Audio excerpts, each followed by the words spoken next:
Board members, can we get to the dais, please? Thank you. What is up with this? What's up, guys? Hey, boss. How are you? I'm trying to fix my chair so it's all comfy. How about yourself? All is good, man. So is this how it was? You wanted to get me farther away from you? Is that it? That was Danny's request. Am I in trouble now?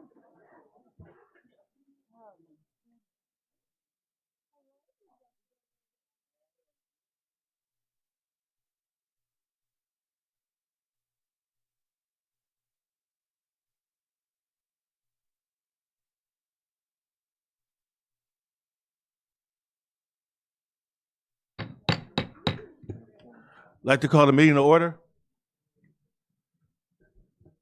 We'll start with the Pledge of Allegiance. I'd like to ask Mr. Terry Boykins from Fights to come and lead us in the Pledge of Allegiance.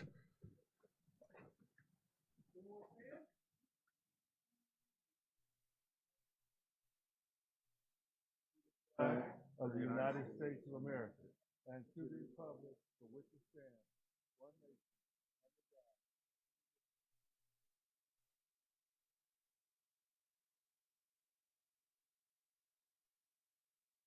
Thank you, Mr. Boykins. 1.3, approval of the agenda. So move. Second. Moved in second. Are there any changes to the agenda? It has been moved in second. Please vote, please. I'm sorry, I didn't hear who motioned and seconded. You motioned? Okay.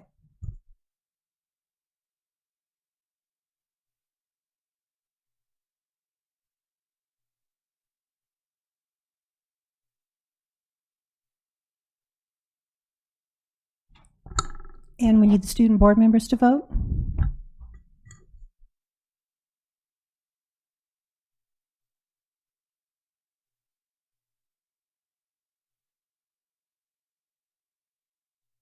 And we need to get votes from Ms. Chavez Aye. and Ms. Elzatma Aye. and Ms. Rosenblum. Aye. Thank you.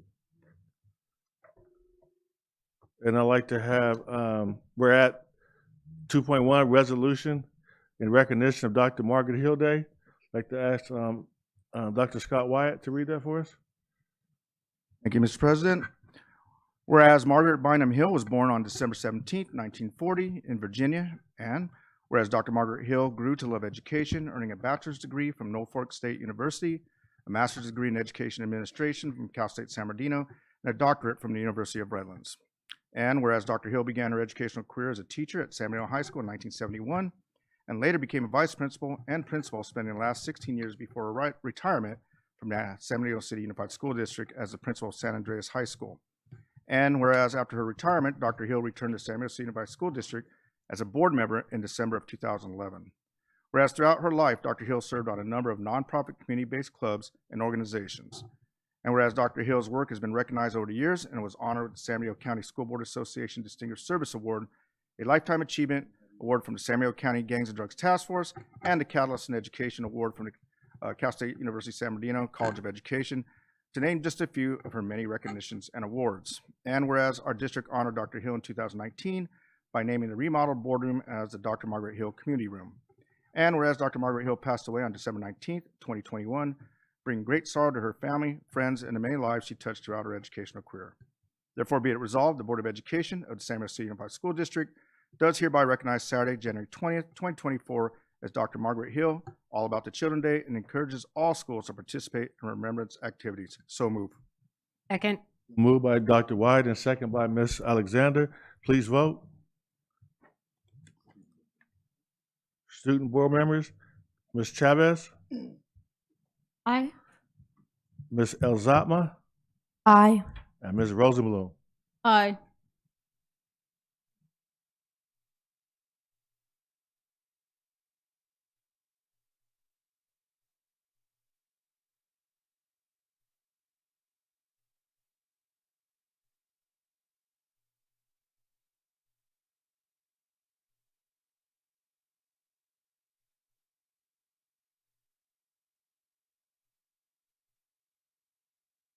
Motion carried.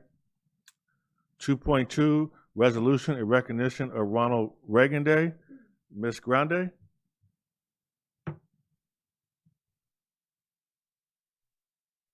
Whereas Ronald Wilson Reagan was born on February 6, 1911, and served as California's 33rd governor from 1967 to 1975.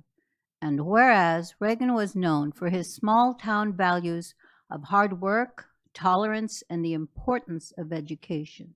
And whereas Ronald Reagan was sworn in as the nation's 40th president on January 20th, 1981, and continued to serve until 1989, a period when our nation experienced unprecedented economic growth and prosperity. And whereas the state of California has declared February 6 to be Ronald Reagan Day, therefore, be it resolved that the Board of Education of the San Bernardino City Unified School District encourages all district schools to undertake educational activities on February 6, 2024, to honor the life and accomplishments of Ronald Reagan. So moved. Second. Been moved by Ms. Ceballos and seconded by Ms. Chahusky. Vote, please. Ms. Chavez? Aye. Ms. Elzatma? Aye. And Ms. Rosenblum. Aye.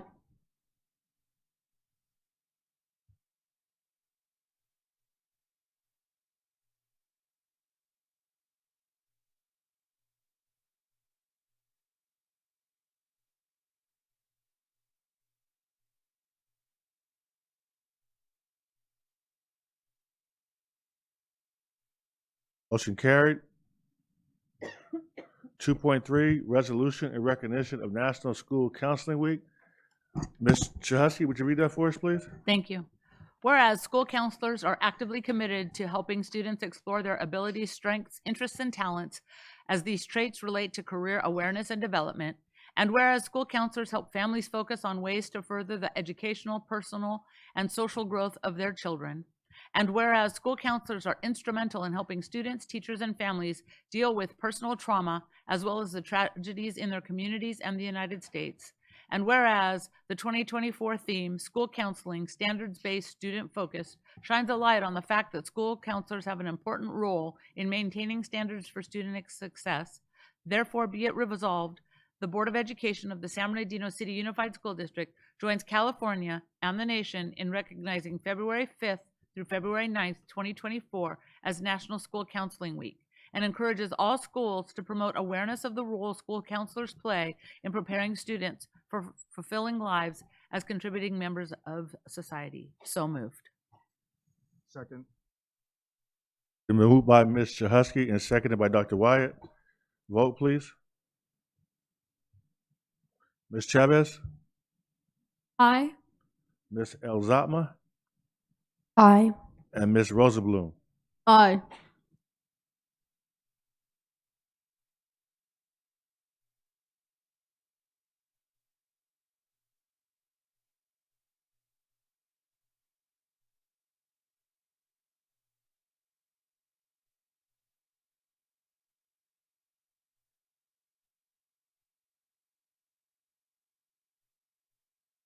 Motion carried.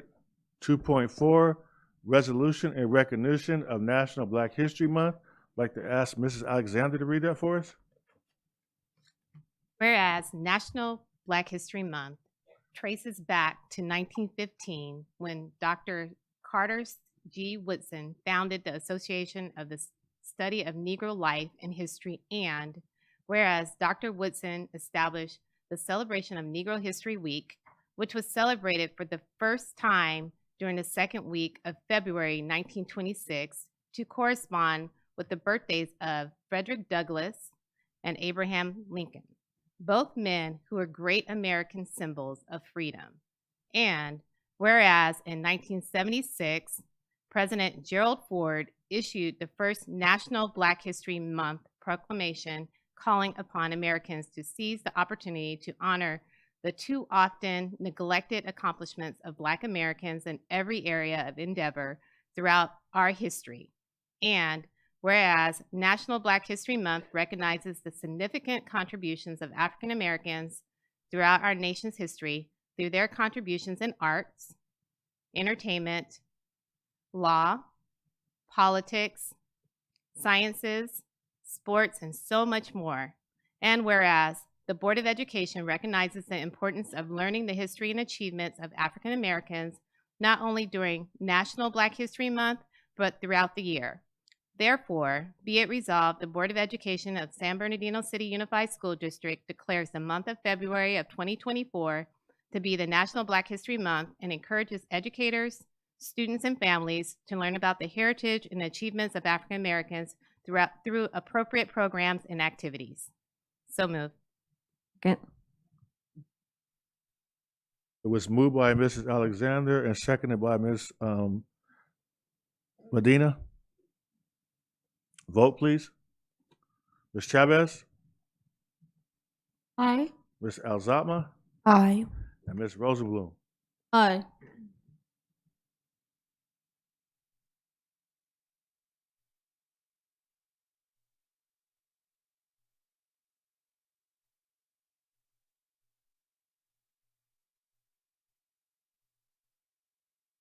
Motion carried.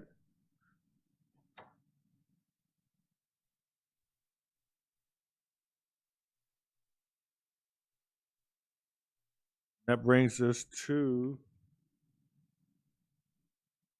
Section 3.1, receive public comments. This is the only time the public will have an opportunity to address the board on items not on the agenda and within their subject matter jurisdiction, such as district policies, procedures, programs, services, or fiscal matters. Public comments are limited to 5 minutes per person. 6 or more people who wish to speak on one topic will be provided no more than 30 minutes total. Speakers are cautioned that under California law, no person is immune from liability for making intentionally false or defamatory comments regarding any person simply because these comments are made at a public meeting. And our first public comment is Mr. Steve Doubting.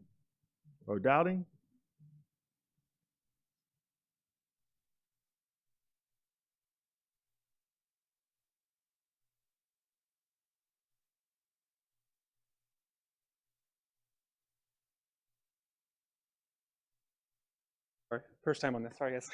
Good evening, board members. Hope you guys had a wonderful winter break and happy new year. My name is Steve Dowding, principal of Empire Academy. With us today, we also have our assistant principal, Nikki Barnwell. We're here this evening just to share with you all some informational pamphlets to highlight some of the events and activities we've had on campus so far this year, as well as to cordially invite each of you out to our family barbecue coming up in April. We attached a flyer to that as well. Would love to see you guys out there. Also just want to highlight how great it is to have the support from the school district, most notably working with Ernestine Hopwood, Director of Operations. She's been a great help. And ultimately also just to thank each of you for all the work you do for students, families, and the community. Thank you so much. Thank you. Thank you. Ms. Sharon Tino.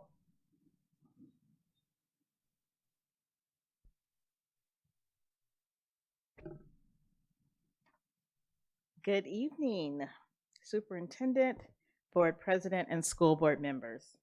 My name is Sharon Tennell, and I'm the Partnership Manager with Big Brothers Big Sisters, serving your city and district. Did you know that January was National Mentoring Month? We're making aware the impact of mentoring on both mentees and mentors. This also serves the start of the year, Happy New Year, and we want to remind our community that you too can volunteer to mentor if you so choose. Who are our mentees? Let's talk about the impacts that this district has made. 75% of our mentees witness or experience violence in the home, poverty, and sometimes abuse. The youth we serve face a myriad of environmental factors, and over 70% of our youth live under the federal poverty level. Who we serve. This is really an important slide. If you stop and think about mentoring, a lot of you probably were mentored, and I'll tell you really quickly my story. Having a mentor when I was in college assisted me in moving through college. And one of the programs that I'm really proud of is our Post 18 Plus. And this is where high school students are mentored by college students. We also have our High School Big program, and that's where our high school students mentor to our elementary students. One of the schools in your district, we are so proud of, Riley Elementary School. They are thriving. A lot of the students tell us, I didn't have a big sister or a big brother, and I'm so happy I do now. And a lot of them don't even want the hour to end. So we are so proud of that program. The numbers, the impacts that Big Brothers Big Sisters is making. The numbers speak to how many we have served overall. And I think a very important number to focus on is how much volunteer hours are collected, 3.1 million in volunteerism, and how many cities and districts we serve. Again, we are so proud of the partnership with, okay, I think I turned that off on accident. There we go. We're really proud of San Bernardino and the partnership. A lot of you may know of San Manuel, Yamava. They are one of our big partners here in the city. And the program that they assist us with is our 18 Plus. And how that works is we have Valley View College students who partner with Yamava San Manuel employees. And the way San Manuel looks at that is it's a direct pipeline from the community college into some of the jobs that they have. Why that's important? Keeping San Bernardino folks in San Bernardino and employing them in San Bernardino. These are ways to join the village of Big Brothers Big Sisters. I have the contact information up there. Really, this is about thanking San Bernardino, the school board. We really do appreciate you allowing us to spend time with your students. Thank you. Thank you very much. Andrea Reyes?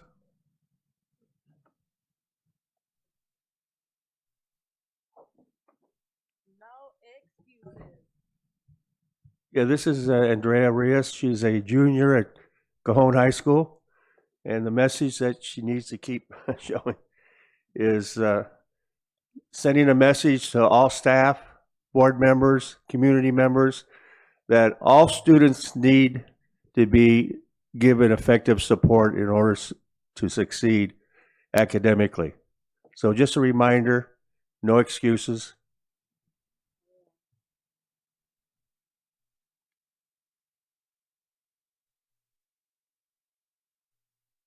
That was Gil Navarro?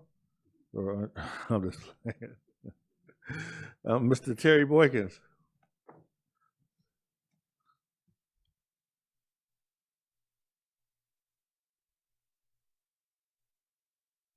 Happy New Year, board president, board staff, staff, students. I just want to say thank you for all the acknowledgments, the recognition that you've given Project Fighting Chance over the holidays as we pursue helping a young man go after his Olympic dream. And as you all may know, that Terrible Terry Washington, which is alumni of San Bernardino City Unified School District, has done that. He went undefeated in the 2024 Olympic trials and was also, thank you. Terry was also awarded the most outstanding Olympic boxer throughout the trials, which is an incredible accomplishment for him to have achieved at any level with regards to his pursuit as an athlete. I know him and Jayden Daniels have been in contact with each other back and forth, complimenting and congratulating each other and representing the Dino, which is kind of excitement from Heisman Trophy to Olympic team right here from San Bernardino. But I also want to share with the board and the community that we know at Project Fighting Chance every day, the likelihood of someone reaching that level is not very high.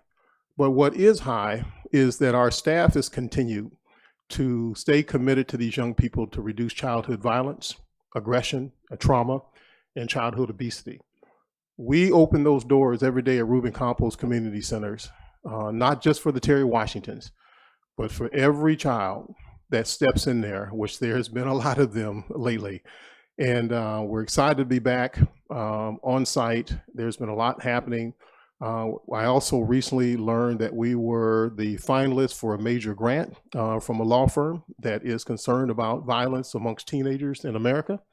And we will be following up on that to see exactly where we stand, and we'll report that to what's happening, especially as it relates to dealing with things that Terry Washington had dealt with regards to childhood anger, abuse, abandonment within his respective environment. And Terry is a product of your very own CAPS program. This is not some young man that's from a private gym and has personal trainers that are coming in to work with him to help get to the Olympic trial. This is an after-school kid that has gone on to reach the highest level in amateur boxing without a challenge. And we do have another young man that's going to be coming up who is also a product of the EXL, the CAPS program. These are young people that, because of your support and emphasis on the importance of where young people are after school, Project Fighting Chance has the ability to work with these young people and deal with some of their social emotional issues and deal with some of their adverse childhood experiences. And we just happen to have some very good coaches that know how to work with kids that have been impacted by trauma. And so I just want to say, on behalf of Project Fighting Chance, thank you for all of the acknowledgments that has been given to us over the holidays. It was a very busy, as you all know, he competed and then of course had to leave Louisiana and then go back to San Bernardino, and then leave San Bernardino, and then go to Colorado Springs. And so we told Terry, do not come back home to San Bernardino when you go to Colorado Springs, which means you're on the Olympic team. And so they told him to pack his bags, and he did, and he went undefeated to represent. And so we're excited, but we're also very excited for him to get back and be an example and talk to these young people about the importance of education and staying out of certain things on the streets. And have a relationship with your parents and have a relationship with your peers that count. Because as you all know now, this game on the street is not just for, grown folks. These are 10, 11, 12, 13-year-olds that are getting caught in some things. And we think that at Project Fighting Chance, we have a system that will help mitigate some of these problems. Because Terry Washington himself would have been a product of that environment had it not been for the coaches, of course, Ian Franklin, as well as the staff and the board intercepting. So once again, I want to say thank you for all of the accolades and the appreciations and the announcements and the recognition for what Terry's accomplished. But I also want to say thank you on behalf of the organization for allowing us to continue keeping those doors open and those coaches in there to be available with those kids when they walk in there at 3 o'clock in the afternoon. Thank you very much. Thank you, Mr. Boykins. I think it's important for everyone to know that the board plays a large role in the relationship that we have with a lot of the nonprofits. I can remember Ian Franklin. Well, I worked with Ian doing CETA back in the 70s, so I knew him then. But then I was introduced to him when he wanted to do the FIGHTS program. And my late frat brother, Greg Ball, Greg. Greg called me and said, he is looking for a building. And he's been put out of the building he had. And that was to start our relationship and continue FIGHTS. And from there, I can't tell you how many calls we made and worked behind the scenes and make sure you guys have facilities. And then to see you roll into the CAPS program. But you guys were doing FIGHTS before you were part of CAPS. So for every Terrible Terry, there's thousands of kids that you all have serviced and helped and saved their lives. So I appreciate the work you guys did and hope we can continue working together in a partnership to save kids and to make them successful. Thank you.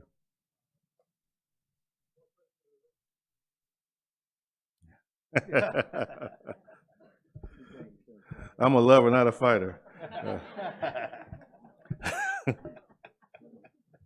That brings us to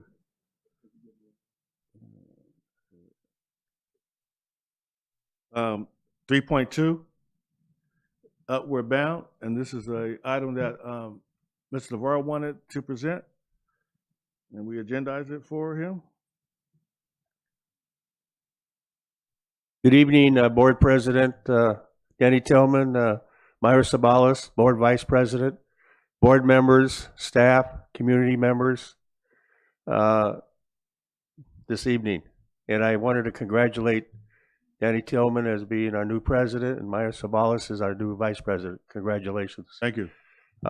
As the agenda item has noted, my title is a non-attorney representative, which is a title the federal regulations give advocates in the community. My street name here in San Bernardino City Unified is Education Advocate. The reason I'm bringing Upward Bound program to your attention, it's a program grant by the federal government, administered by Cal State San Bernardino, and I believe Rialto Unified is the only other district that's aligned with San Bernardino City Unified. It's a program that says not all students can participate. If you're not here legally, you cannot participate. You have to be a citizen or a permanent resident. And that's pretty difficult for you to go through your students and say, yes, you can participate, but no, you can't because you're not here legally. And remember, it's not their fault that their parents brought them here when they were 6, 7, 8, 9 years old. So I don't think it's right. It's not fair. But yet we have a state of California under Assembly Bill 540 that if you're an undocumented student, you're allowed to go to community college and the state universities in California. So it doesn't make sense where we have California doesn't discriminate, but the federal government does. So, and I always say if there's a concern or a complaint, should always come up with a solution. I have a solution that I like to recommend to the board to consider. Have an alternative program that meets more or less the same outline of the direction of leadership skills that they're provide at the Upward Bound program. It's not very complicated. It just allows an alternative program for those undocumented students that can't participate. I think it's very reasonable, and I hope you can consider it. Thank you very much. That's the end of my presentation. Thank you, Mr. Navarro. And your street name is Carl Gill. Yes. Any comments from board members? Mr. Biles? I do have a comment. I don't know if this is something that maybe we can bring back at another time. I think, well, first of all, thank you, Mr. Navarro, for bringing this up and our attention. Maybe talking about in the future, considering if we can't assume this on our own as a school district, maybe, conversations with Cal State San Bernardino in terms of how can we, maybe partner up to provide some alternative and supports for these students when it comes to programs like these. I would appreciate that if at some point we can bring it back. Well, you can talk now. This is agendized. Next is Abigail Medina. Thank you, Gil, for bringing this forward. I do have a question with regards to how long has this program, because I'm looking at their website. They really don't have a website per se. It's under the Cal State systems that has a link to the program.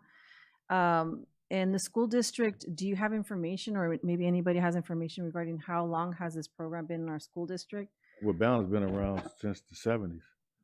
And has there, I know you're bringing it forward now. Was there any issues beforehand? I'm also, maybe the district, has anybody complained beforehand as well? Ms. Abigail I has can't some give you an information. update because, of course, I was appalled. I know that we've been participating in Upward Bound, and we do have other programs for our DACA students, but we wanted to make sure that it was equitable. So I did research it and look into it, and it looks like the federal government did grant California a waiver last year, April of 2023, so that our students who are DACA students or students who are undocumented can participate. And so I've double checked that with our secondary director, Dr. Venkatesan, and there, it's open to all of our students. So just to clarify, so the Upper Brown program is available for all of our students? Yes, it is now. Regardless. We got granted a waiver, the state of California did. The problem is on the application, there's no reference to that, so. Yeah, there is a new application, Mr. Navarro. I'll provide Oh. that for you. Okay, if you can provide it to your staff, because I'm not the one interacting with the students, but I think that's where I'm concerned about, is that the staff is aware that there is, if there is a waiver. I'm not aware of it. Yes, thank you. You agendizing the item that we researched it and found this new information, so now those students are eligible. Yeah, what I'm concerned is, when you look at the application that's circulating now, it doesn't allow them to participate. So if we could replace that with this new I application. agree. Okay, thank you. Thank you. Yeah, and I just wanted to finish. I do appreciate the fact that we are bringing this forward, because it is, and I, as my board members, also believe it's not equitable that we're not able to provide these services for our students. And so if, I'm wondering, is there a way to catch other programs? Because if we didn't know that this was in their application, I mean, maybe there's other programs that also limit, students to participate. So maybe we should look into that. Thank you. Thank you. And that brings us to section 4, closed session. Are there any closed session public comments, Ms. Cunningham? There are none. We will convene to closed session.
We're at Section 5, action reported from closed session. 5.1, approval of high school principal, Cajon High School.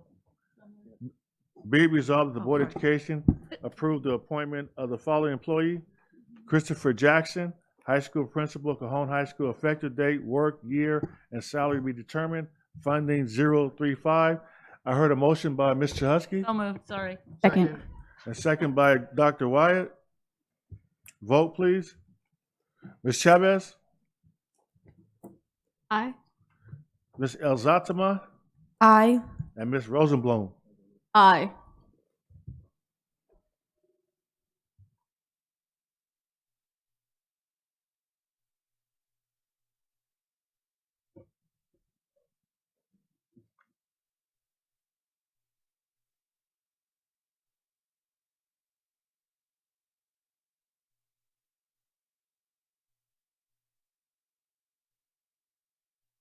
Motion passed. Come on up, sir. Dr. Funches? Hey. Board President Tillman, Vice President Ceballos, and Board, I have the honor of introducing our next principal at Cajon High School, Mr. Christopher Jackson. has an incredible story, so I won't take it from him. Is a Cajon graduate.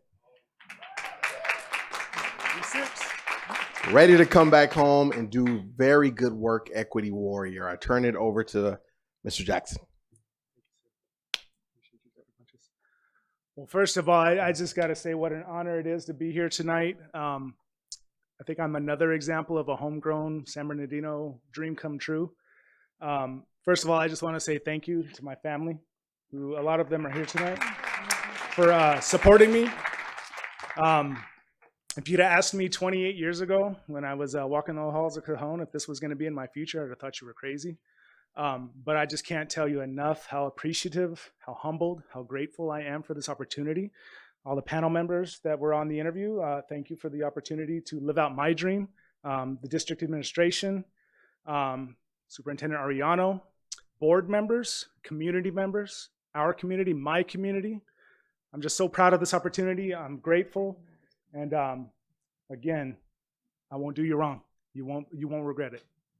Thank you, guys.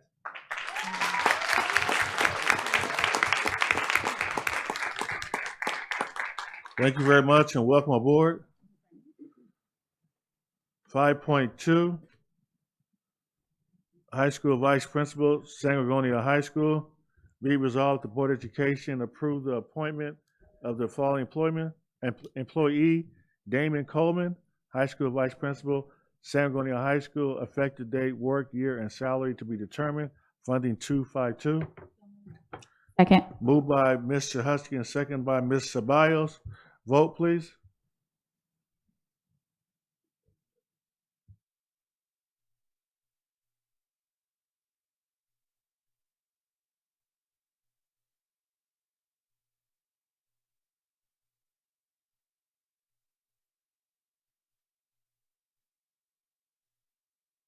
Motion passed. Dr. Funches? Once again, another San Bernardino City Unified leader coming up the ranks and taking an administrative role. Mr. Damon Coleman, come on up, sir. I'm very happy to announce. Has been with us since 2005. Champion for students with special needs. Board, Mr. Damon Coleman.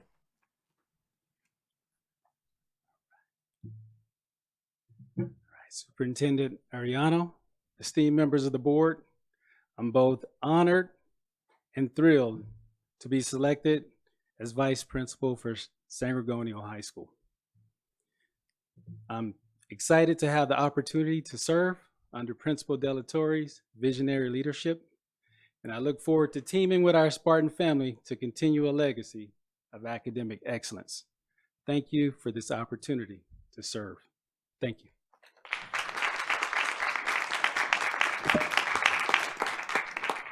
Thank you and welcome aboard. Approval of middle school principal, King Middle School. Be resolved that the Board of Education approve the appointment of the following employee: Ernesto Cayos, middle school principal, Martin Luther King Middle School, effective date, work, year, and salary to be determined, funding 035. Second. Moved by Mr. Husky, second by Ms. Alexander. Vote, please.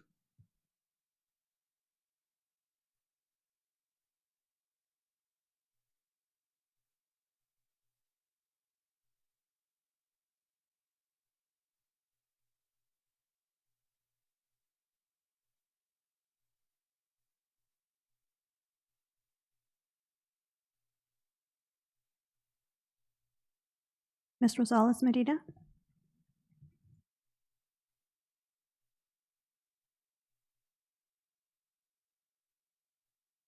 Motion was passed.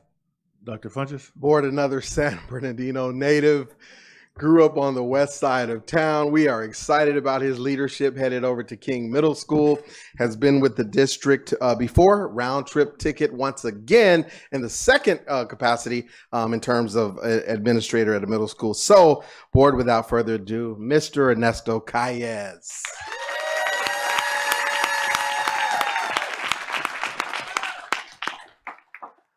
Board President Tillman, Madam Vice President Ceballos, Board Superintendent Ariano, Cabinet, and staff.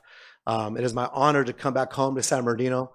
I'm growing up on 6th Street in Mount Vernon. I'm very pleased to be able to come back home and to really support and work closely with the teachers, the staff, the students to create some amazing goals, to set a high watermark, and look forward to reaching those together, working collaboratively with that team.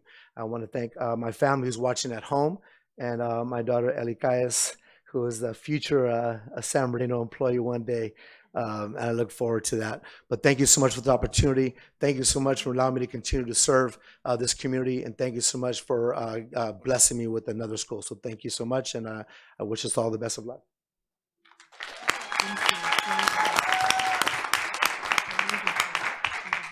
Thank you and welcome aboard. 5.4, approval of middle school principal, Shandon Hills Middle School. Be resolved that the Board of Education approve the appointment of the following employee: Persida Torres, middle school principal, Shannon Hills Middle School, effective date, work year, and salary to be determined, funding 035. Second. Been moved by Ms. Zahusky and second by Ms. Ceballos. Vote, please.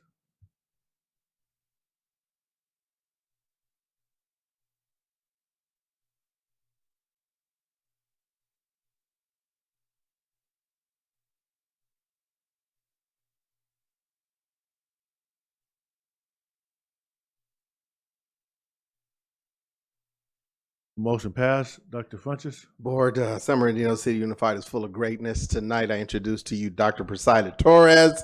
She has been with us since 2003 in several capacities. And one thing that stands out about her, I've never heard her say an ill word about any of our scholars in this district, even on one of the most complex days. Board, Dr. Persida Torres.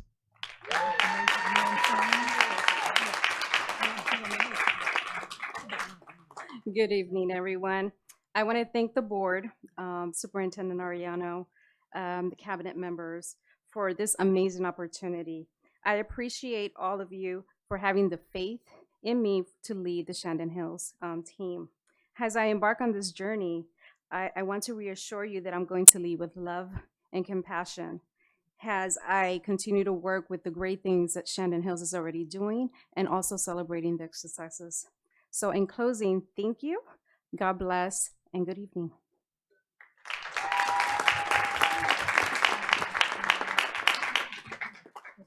Thank you and welcome aboard. 5.5, approval of elementary school principal, Cole Elementary School. Be resolved that the Board of Education approve the appointment of the following employee: Amanda Manja. Elementary school principal, Cole Elementary School, effective date, work year, and salary to be determined, funding 035. Move. Second. It's been moved and second, moved by Ms. Alexander and seconded by Ms. Zahusky. Vote, please.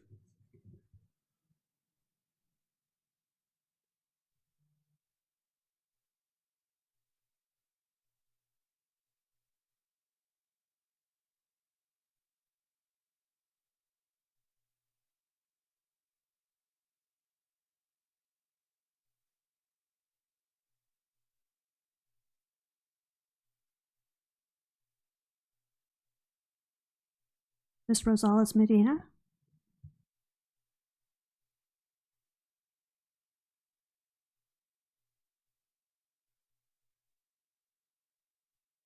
Dr. Funches, please pronounce her name properly. And the will motion did pass. Thank you.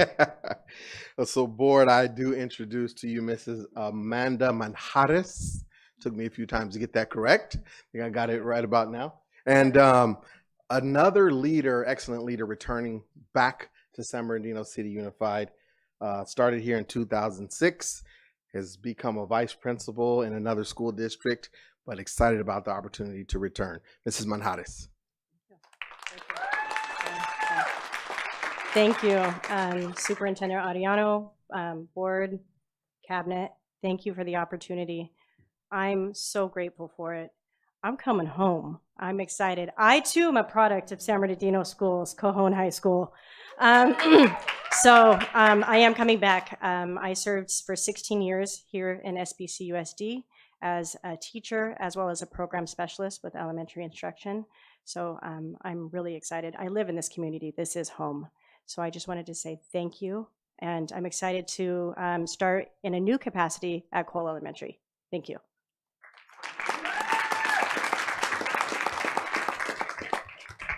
Thank you and welcome aboard.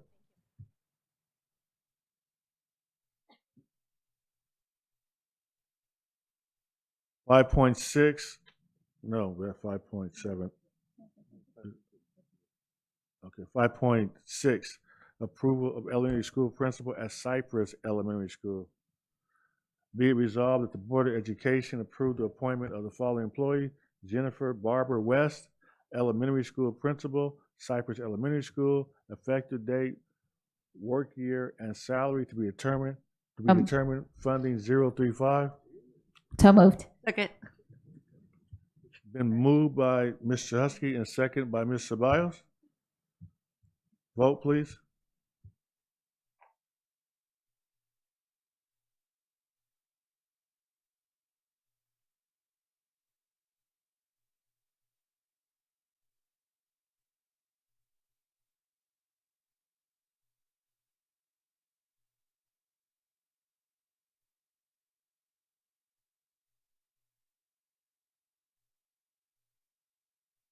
Ms. Grande?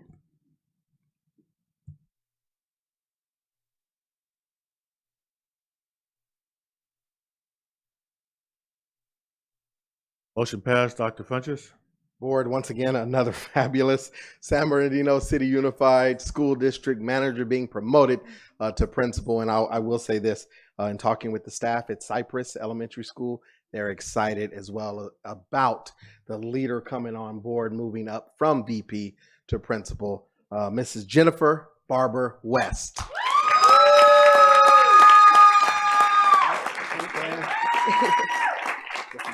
Thank you. Happy New Year, Board. Thank you, President Tillman, Mr. Ariano, Board, Cabinet. I want to thank you for this opportunity and privilege to continue to serve the families of Cypress and be able to continue my support with the teachers, staff, students, parents. I'm so happy. I live in the community, and Cypress is where my heart is. I started there as a teacher, and so I'm really excited to be able to take this next step to serve. So thank you very much.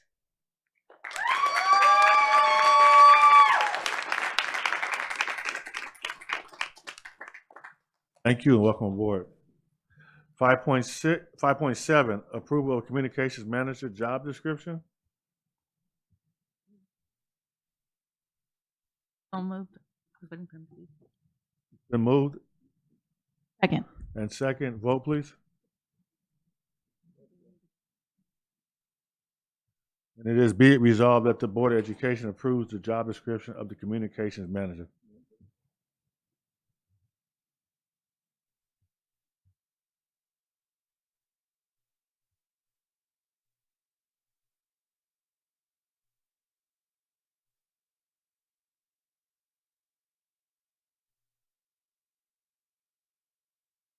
Five 5.8, approval of environmental compliance and safety manager job description. Be resolved that the Board of Education approves the job description of the environmental compliance and safety manager. So moved. Second. So moved by Ms. Chahusky and second by Dr. Wyatt. Vote please.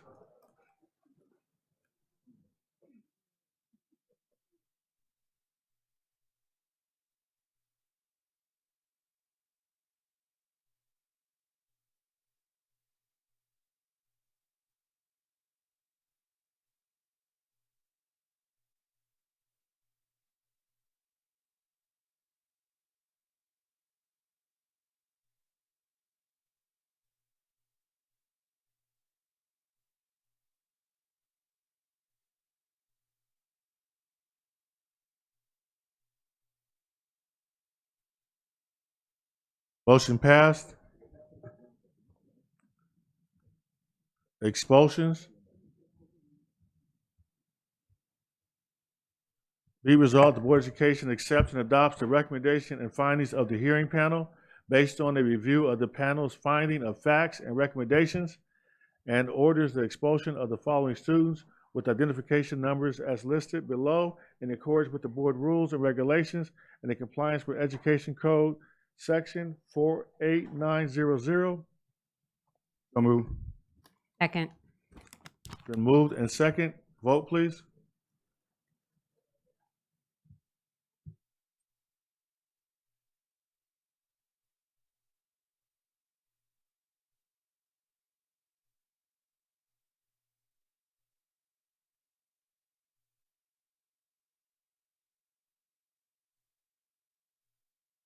Ms. Cunningham, I made a mistake on my vote. It's actually a yay. Or, sorry.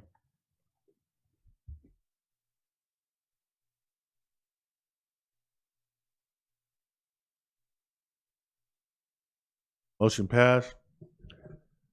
Item 5.10, lift, readmit of expulsion of students. Be resolved that the Board of Education authorizes the readmission of the following students with identification numbers as indicated below to schools of San Bernardino City Unified School District in accordance with the board rules and regulations and in compliance with the Education Code Section 48900. Move. Been moved by Ms. Alexander. Second. And second by Ms. Ceballos. Vote, please.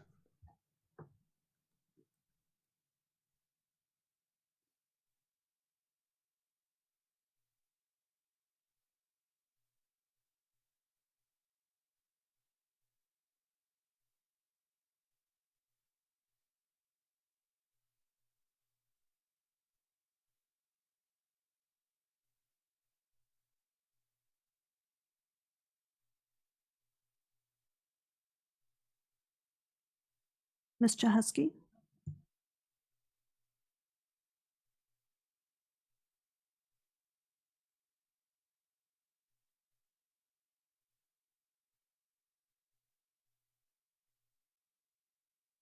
Motion carries. 5.11, petition to expunge, rescind, sealing a record, or modify youth court or expulsion. Be resolved, the Board of Education authorizes the expulsion and/or youth court modification, expungement, or rescinding of the following students with the identification numbers as indicated below to schools of the San Bernardino City Unified School District in accordance with the board rules and regulations and in compliance with Education Code Section 48900 as amended. So moved. Second. It's been moved by Ms. Ceballos and second by Ms. Chahusky. Vote, please.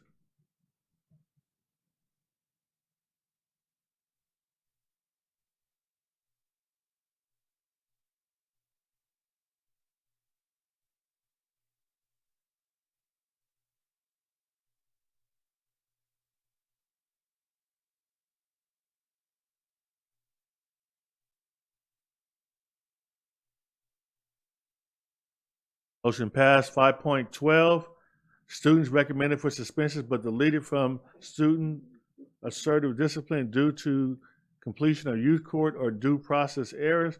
Be it resolved, the Board of Education approves the following student was recommended for suspension, but the suspension was deemed inappropriate based on due process errors, insufficient evidence, and/or the availability of other means of correction in compliance with Education Code Section 48900. Therefore, although they were recommended for suspension, the suspension was reversed or modified. Move. Second. It was moved by Ms. Alexander and second by Ms. Ceballos. Vote, please.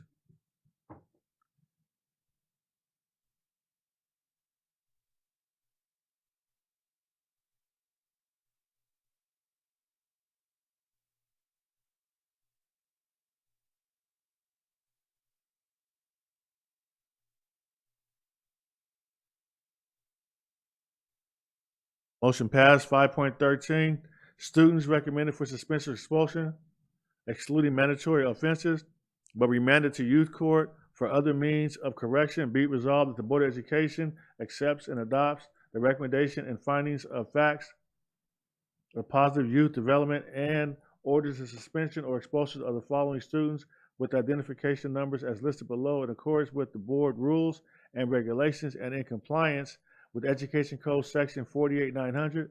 The students identified below were found to have committed a violation of Education Code Section 48900 for which a referral for expulsion is mandated. However, the principal found that due to particular circumstances, expulsion is inappropriate. So moved. Second. Moved by Ms. Ceballos and second by Ms. Alexander. Vote, please.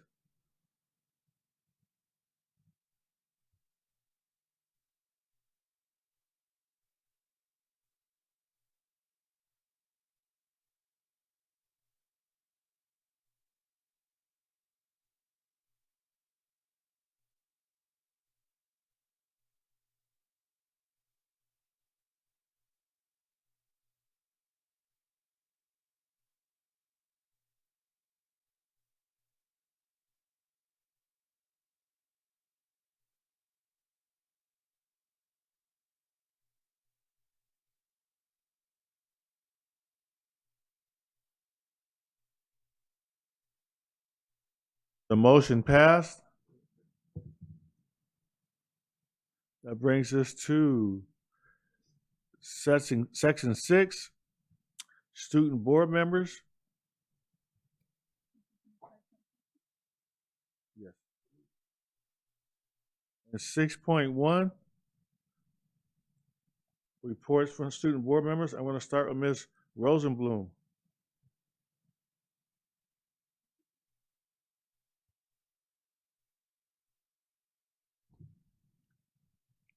I don't know. You don't have to have a report all the time. No, I'm just trying to. I'll come back to you. Ms. Elzatma? Hi guys, I'm Camila Elzatma. I'm a junior at San Gregonio High School, and I think some really cool things happening. Currently, both of our basketball teams, our girls and our boys, are looking like they're going to make it to league, which is super exciting. We've had a really good year sports-wise. Our soccer team's also on a really good winning streak, which is just incredible because we haven't had the best sports in the last couple years coming back from COVID, but getting to see it build back up and see our teams take those wins is really exciting, and I think building up school spirit a lot because finally I think there's something to be cheering for. A really exciting is our academic team has their competition coming up. If you guys don't know academic decathlon, we study and compete based on whatever subject or material we got for that year. So this year's theme is technology. So I'm super excited to see what our team does this year. I'm feeling really good about it. We were selected to help with an AP prep program that we're starting in the district. I believe we're starting with AP Calc. So our AP Calc class actually got to go and test that out over at Cal State San Bernardino College, and from what I heard, it was super fun and they had a lot of fun. So I'm really excited to see this program be implemented for all the APs, because I know personally being an AP student, coming from an AP, going from honors to AP is a lot of work. So this prep program should really help students, I think really boost AP scores, and students are interested in our AP programs. And I want to congratulate our new vice principal, Mr. Coleman. It's really exciting to have a vice principal who has had experience in the district and was a product of it. And seeing all these alumni come back to our district and want to help our students and make our district better really inspires me, knowing that we as a district create these people and volunteers who want to come back and help is super exciting, and knowing that we also create a home for these people and for all of our students really excites me for the future. And I want to congratulate everyone and thank you guys for working so hard to make this district a home and better for us and the next generation. Thank you, Ms. Elzatma. Next is Ms. Chavez. Good evening, board and community members. My name is Ana Victoria Chavez. I am a junior at San Bernardino High School. I would like to start off with mentioning that San Bernardino High School is having a Lunar New Year Winter Formal on February 10th at the Arrowhead Country Club. We are also having auditions for our spring theater show. At my next board meetings, I'll come back with a date and I'll invite the community to join us. Our track and field has started the conditioning this week, and what looks like they're ready to have a strong season. The students at San Bernardino High School are starting to prepare for the Latino History Bee that will be taking place on March 14th at Indian Springs High School. Also, registration for the ACT is going on, and the last day to register is this Friday, January 19th. Also, one of the ways SBChess is celebrating Black History Month is ASBAs has designed and will be painting a t-shirt that showcases Black excellence through American history. It is a pre-sale t-shirt, men's cut, and it is $12. We plan to commemorate and wear these shirts with pride on February 29th during our lunch rally celebration. And I would just like to thank everyone and the teachers and staff members for just coming up with a positive attitude for starting this new semester.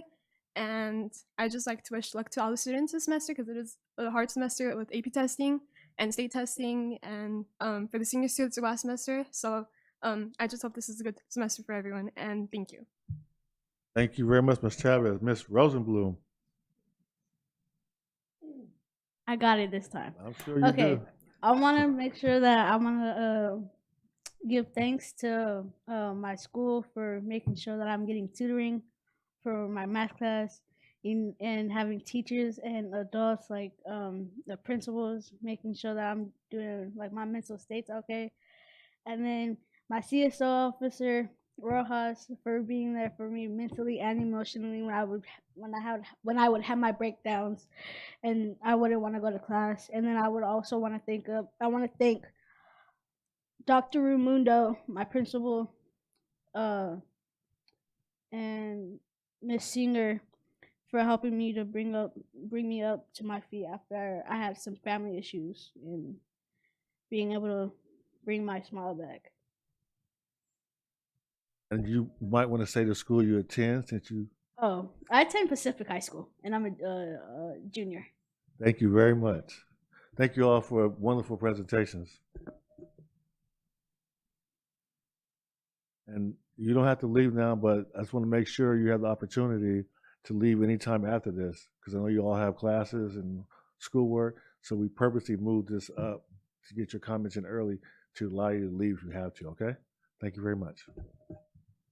And that brings us to Section 7, Administrative Reports. 7.1, Administrative Report, Annual Audited Financial Report for Fiscal Year 2022-2023.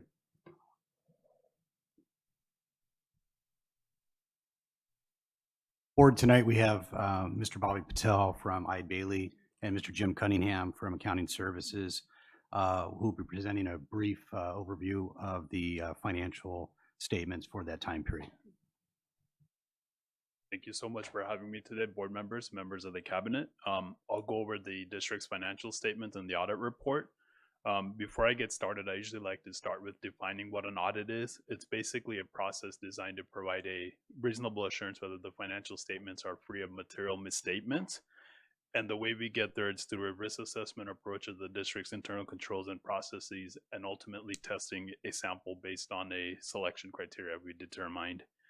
That being said, the first page I want to draw your attention to, it's called the Summary of Auditors Results. It's page 128 if you're looking at a printed copy, or a PDF scroll page 136. This page basically summarizes the three opinions we provide, the financial statement, the federal compliance, and the state compliance opinions. On the financial statement opinion, the district earned an unmodified opinion. That's the highest level of assurance an entity can earn. It's called an unmodified opinion. There were no material weaknesses noted or significant deficiencies noted. The second opinion that's highlighted there, it's the federal awards opinion. Again, the district earned an unmodified opinion with no material weaknesses or significant deficiencies noted. And we tested two of the major federal programs. And the next opinion on that page is over state compliance. Again, the district earned an unmodified opinion with no material weaknesses noted, and we identified some significant deficiencies. The next page I want to turn your attention to, it's a schedule of financial trends page. It's page 96 if you're looking at the PDF, or page 101 if you're looking at the scroll. Basically, this is one page in the audit book that you'll find the general fund, the district operating fund for the current fiscal year, the prior to fiscal year, and the budgeted fiscal year for 23-24. Keep in mind the budget column is a bit outdated since we are required to report the adopted budget. Since then, the district has presented the first interim budget. What this page tells us is in the past 3 years, the district had an operating surplus in the general fund. However, an operating deficit is forecasted for 23-24. That kind of has been the trend as the one-time dollars related to COVID funds are spent down. I'm sure you guys heard a lot about those over the last 3 years. What this page also tells us is ADA has been declining over the last 2 years. Again, that trend is sort of normal across the state. And long-term liabilities have increased. That's partially due to pension and OPEB obligations.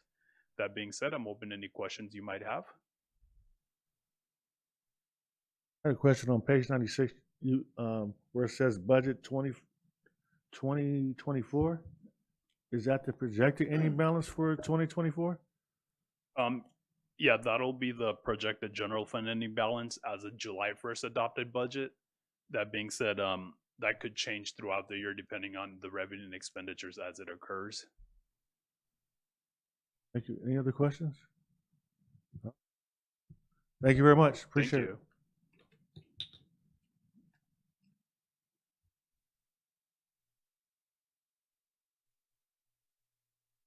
That brings us to 7.2, administrative presentation, student achievement data. We do have one public comment from Ms. Linda Hart. Ms. Linda Hart, on this particular item.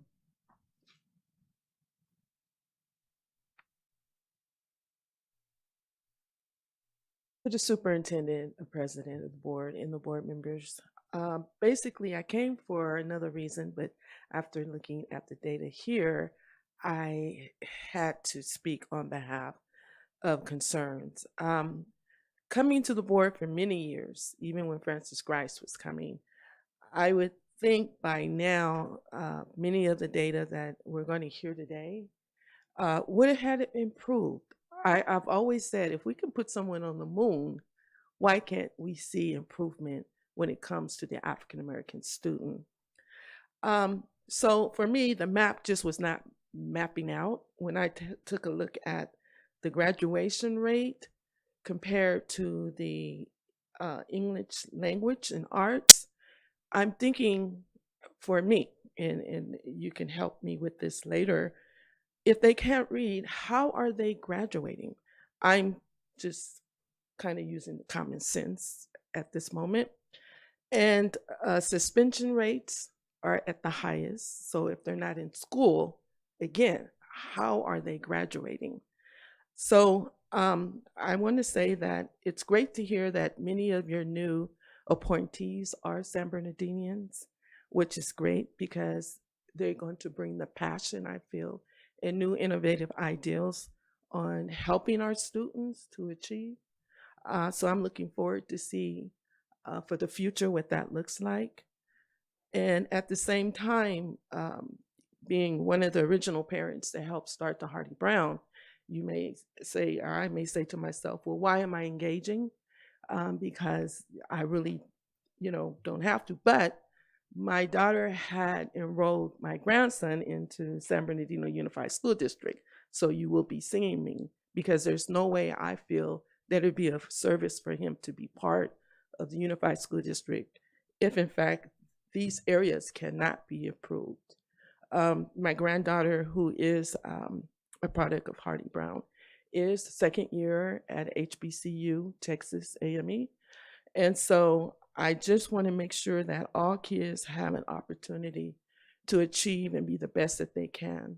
So whatever I can be of assistance, I have mentioned to the superintendent, I would like to be on your accountability committee because I think it's important that we hold people accountable for the job that they are hired to do and to represent what they are hired to do as well. Thank you so much. Thank you, Ms. Hart.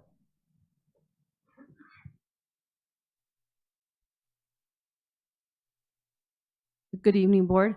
So tonight, President Tillman, Vice President Ceballos, board members, cabinet members, and our audience out there, and Mr. Arellano, we're going to be presenting a comprehensive overview of our student achievement data.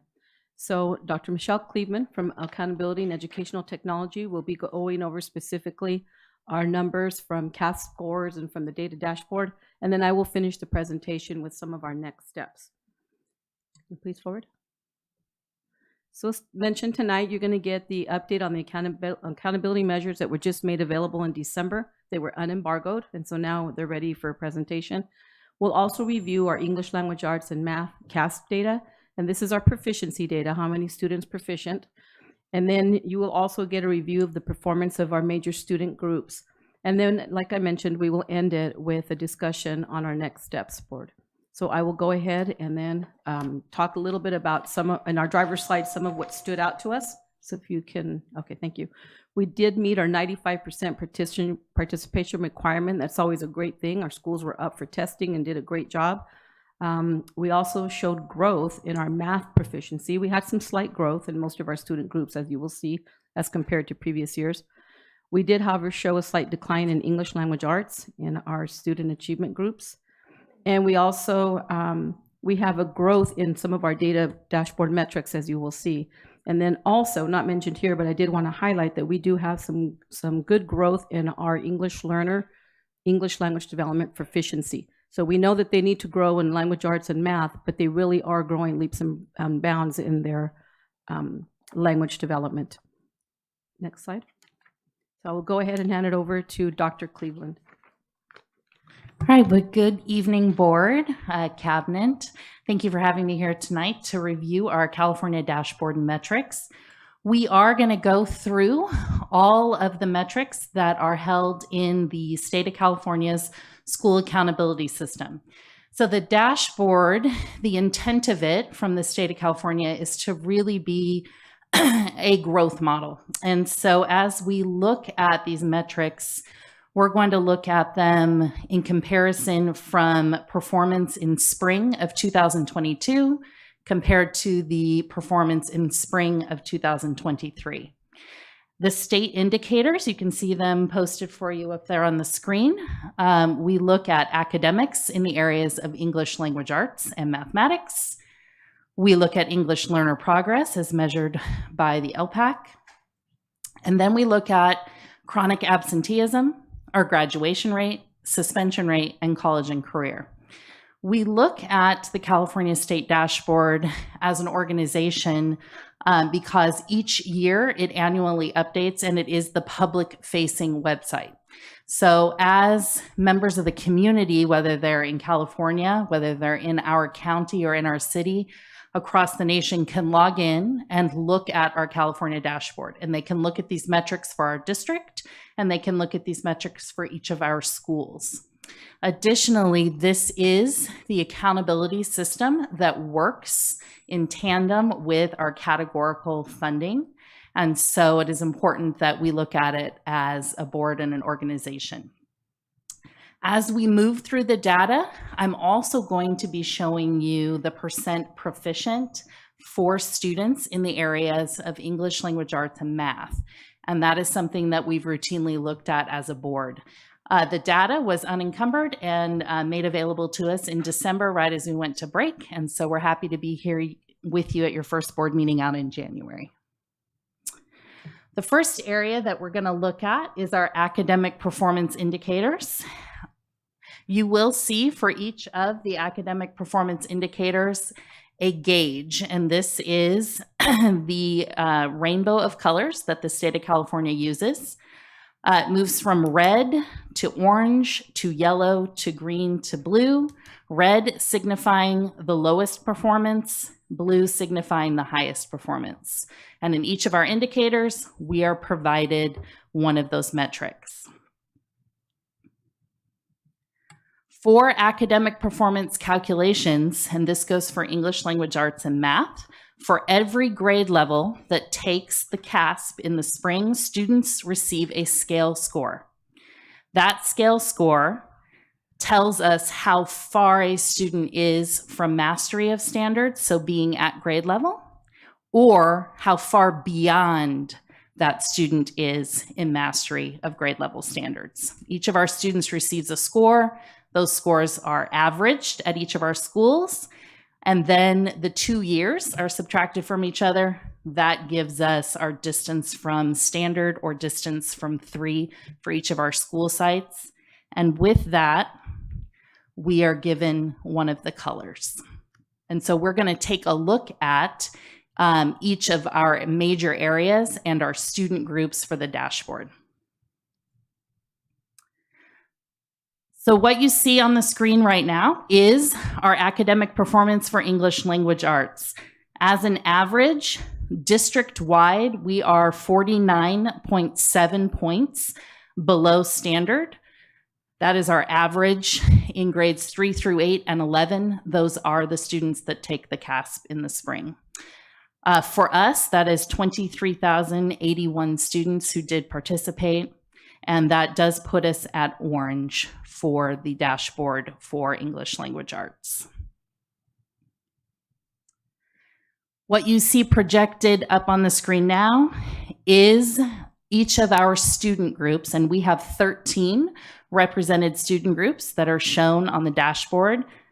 You can see the student groups that fall into the red category, the orange category, the yellow, and the green. We do not have any student groups in the blue category as of yet, and all of our students are represented with the correct population to be represented on the dashboard.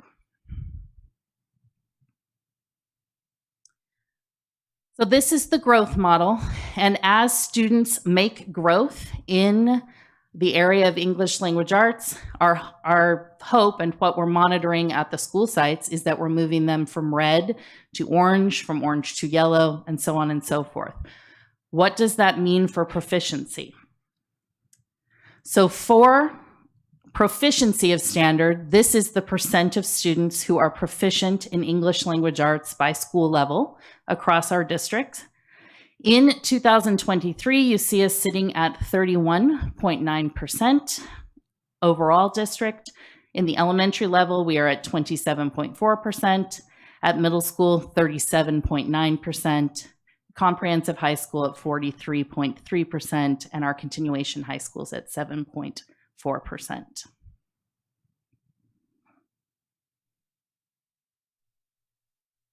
When we look at our student groups by program, we look at English learners, socioeconomically disadvantaged, students with disability, foster youth, and homeless, and you can see those numbers represented on the screen for proficiency.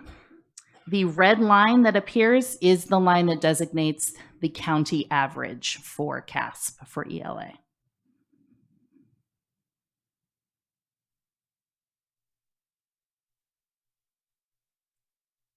And for ELA, by race ethnicity, you can see our race ethnicity student groups represented from African American, American Indian, Asian, Filipino, Hispanic, Pacific Islander, white, and 2 or more races.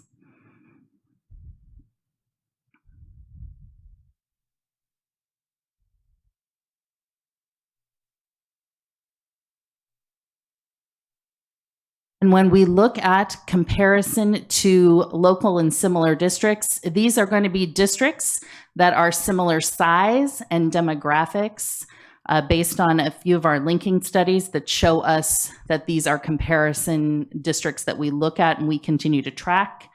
You see them ranging up there all the way to Long Beach, Riverside, Compton, Fontana, Palm Springs, Fresno, Oakland, Moreno Valley, Rialto, and Santa Ana. We will take a look at these districts as we look at math and as we look at progress for our English learners as well.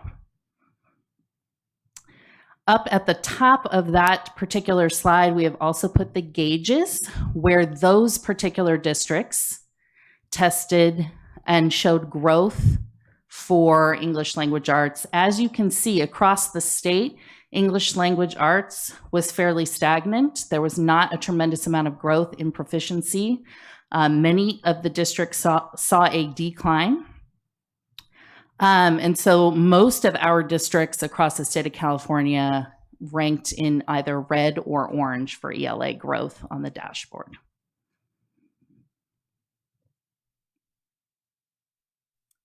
As we move into math, you will see that we are 88 points below standard overall for the district on our dashboard. And so that does put us in orange.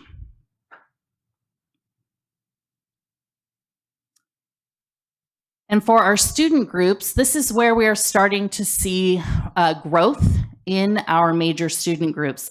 Last year at this time, a majority of our student groups were in what was considered very low at the time for the dashboard and would have been in red. Many of those students groups have moved into orange and yellow on the spring 2023 CASP. And so we are continuing to monitor that, and we're looking at sites across the district that had exponential growth in mathematics, taking a look at those classrooms. But we are anticipating continuing to see this trajectory for math. Similar to ELA, we take a look at our proficiency. We are at 19.8% for overall district in math. At elementary, that's at 20.3, middle school, 22.7, comprehensive high school at 15.9.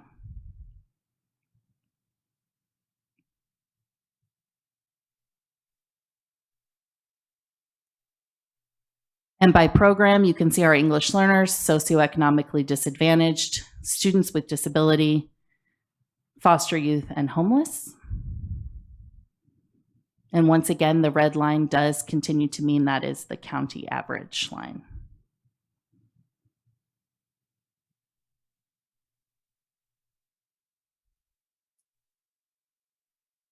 And this slide does show you our student groups by race, ethnicity. So our African American student group, American Indian, Asian, Filipino, Hispanic, Pacific Islander, white, and 2 or more races.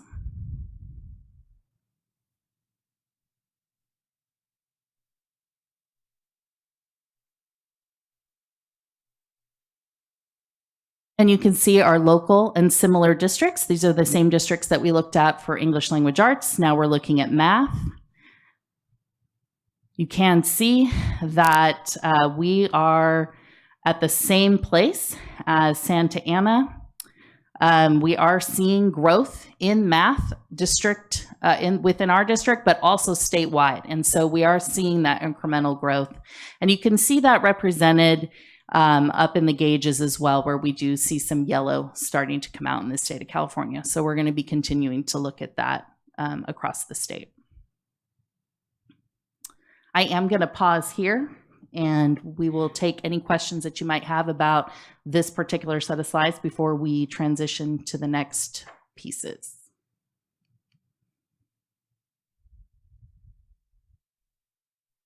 Mr. Husky? I was looking, there's some districts that are more comparable to others, but I'm looking at like Long Beach and Compton and Oakland in particular. Are we looking to them to see what they're doing?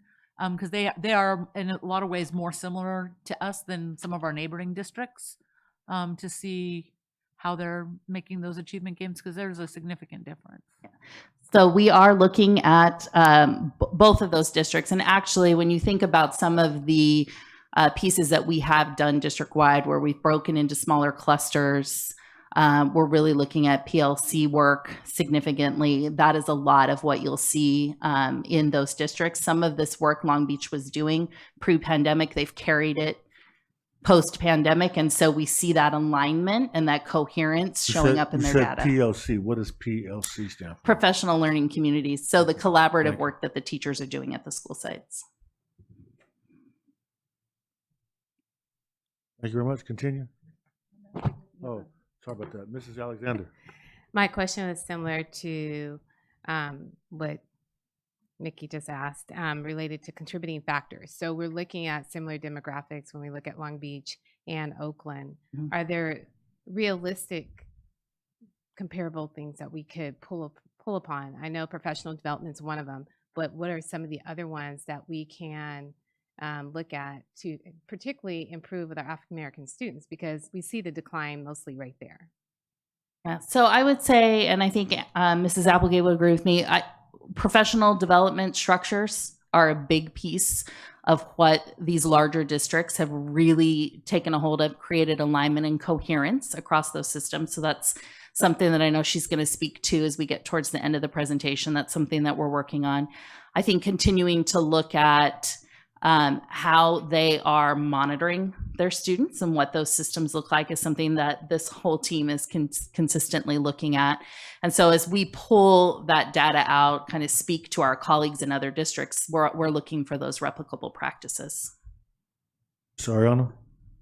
Thank you, President Tillman. Let's also not forget from my presentation from last week, one big difference between San Bernardino and some of these similar schools that have achieved a little better is that they've had consistent leadership over the course of the last 3 or 4 years. If you recall, in 4 years, we had 7 leadership transitions in the school district. Now, that's not an excuse because I agree, we need to do better. And if you recall, the goal that we've given ourselves is 50-50-95, right? And we've also made a specific pledge to meet the expectation of our board policy for our African American student achievement, which was created in 2007. But with some consistency in our leadership, we're going to get there. But I didn't want to lose that point, that is a difference, noticeable difference between us and those districts at this moment. Thank you.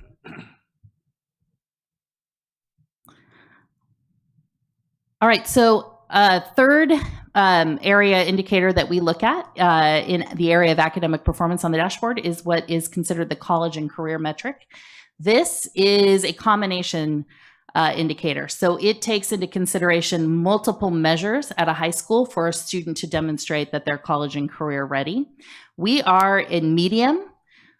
If we stay in medium, we will be in yellow on the dashboard next year when we have a second full year of data in this metric. This is the first year back from the pandemic that the state has provided us a college and career indicator. So we are at medium overall for the district. And you can see our student groups represented from low to medium to high. This is a metric that we are tracking very closely. It takes into consideration not only the CASP score at the junior year, but it takes into consideration the work that we're doing around dual enrollment, as well as our pathways work. And so there are a number of metrics that we're looking at that combine into this one indicator on the dashboard.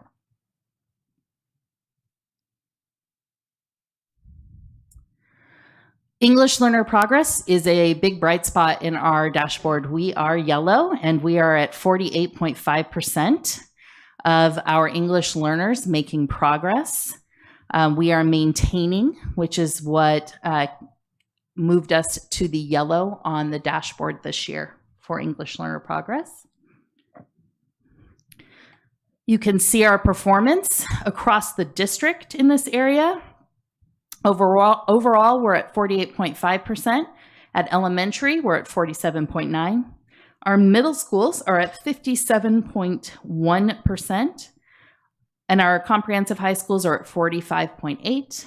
And our continuation high schools are at 31.0%. When we do look at this comparison, we are at the top of our local and comparable districts. So you can see Moreno Valley and SBCUSD are up at the top of this one. This does have to do with systems and replicable practice that have been within the multilingual department for some time. And so we held those through the pandemic and we're continuing to refine those. I do anticipate that we will probably move to green next year, if not the next year, in this area of the dashboard. I will pause there.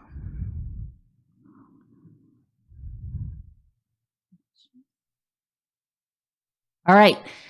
As we move into the next area of the dashboard, we move into what they consider the academic engagement indicators. And we start with chronic absenteeism. Last year, we were at about 44% of our students being chronically absent. We have dropped that to 34.7%. That is a decline of 9.9%. It's one of the largest declines in the state of California in this area of the dashboard. And so we are in yellow. And you can see our student groups. Most of our student groups have moved out of the red and orange and into yellow. And that is due to the work out at our school sites led by our Positive Youth Development Office, really ensuring that we're engaging our kids and getting them to school and keeping them excited about being there. The second area that we look at in the area of academic engagement is the graduation rate. And we are at yellow there at a 90.3% graduated. We are maintaining in that category, which keeps us at yellow. If we do move to 90.4% graduated, we will move to green on the dashboard next year. And you can see our student groups. In the area of orange, we've got our foster youth and students with disabilities. Yellow, English learners, Hispanic, homeless, socioeconomically disadvantaged. Green, our African American student group and our white student group, and then our Asian group is in blue. We do not have a performance color for American Indian, Filipino, 2 or more races, and Pacific Islander, and that does mean that they fall below the threshold for reporting on the dashboard. And our final indicator that we look at is under what is considered conditions and climate, and that is suspension rate. We are at orange in suspension rate at 5.1%, and that is an increase of 0.3% from the previous year. We are continuing to monitor each of our student groups in the area of suspension, and you can see those up on the screen. We range from red to orange to yellow in the area of suspension. And those are our major indicators on the dashboard. We will look to the state to be releasing this comparison from 22 to 23 and 23 to 24, hopefully earlier in the fall than they did this year. Their intent is to move their release date up a month each of the next consecutive years until we get a final release date in August. So we're looking for November next year. I'm going to transition it over to Anna, and we'll take any questions. Thank you, Dr. Cleveland. Any questions before we move into next steps? Okay, so thank you, Mr. Arellano, for highlighting. I know that I love the poster that the young lady had here earlier that said no excuses. None of us are saying that we are where we want to be. But I can say that we are optimistic and doing a lot of work in the right direction. And I will show you why we think that, because it's not just a guess or a hope, but I really feel like we're on the right track. But having said what Mr. Arellano said about our leadership, even though that did change and we had inconsistent leadership over the last 3 or 4 years, we never wavered. We never wavered. We said we're going to look at research-based practices. Ms. Alexandria, we looked at other districts to see specifically what was working there as well. We know our population, and we really started to go to work and to craft what we need to do best by our students. And board, I know you remember, some of you were here back May of 2022, at the end of May, I proposed to you a pretty comprehensive plan of really providing support out at the school site and not having everything bloated and inflated here downtown. You were very proactive, very committed, and very supportive when you approved that plan. So not much has changed. So what I'm going to bring you today, you've heard, because we're not wavering.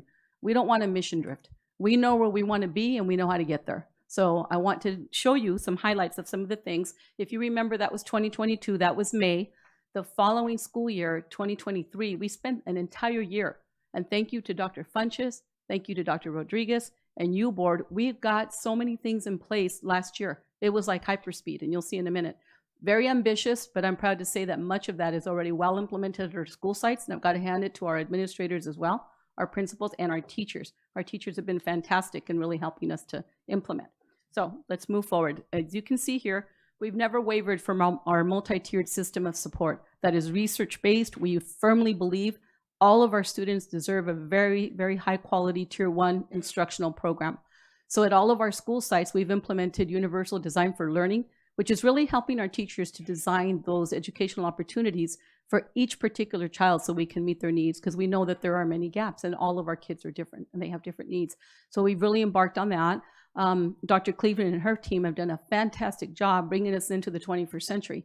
Mr. Tillman, you have been relentless about technology and making sure that our teachers have the technology that they need in their hands and that our kids are exposed to 21st century technology. So we absolutely are completely committed to that. And so Dr. Cleveland and her team and the IT department have been fantastic in making sure to have that educational technology at the highest levels for our kids as well. We've also really implemented quite a bit of small core instruction. We have personnel, as you'll see in just a little bit, that push into the schools, that pull small groups of kids, that come and they try to work with kids to meet their needs, whether it's our African American student group, our English learners, or our mainstream students. So we have more than enough help at the sites now. And I can't tell you just our CAPS, expanded learning, hats off to Dr. Rodriguez and her team. They have been absolutely stellar. This is the first time after years and years that I've been here that our CAPS, or our after school extended learning program, has really gone hand in hand with the academics. They are really helping us in the after school program. They know which programs our kids are being tutored with. They know what the standards are, and they are also adding additional academic support in the after school program. And this is all tier 1. This means all of our kids are getting that.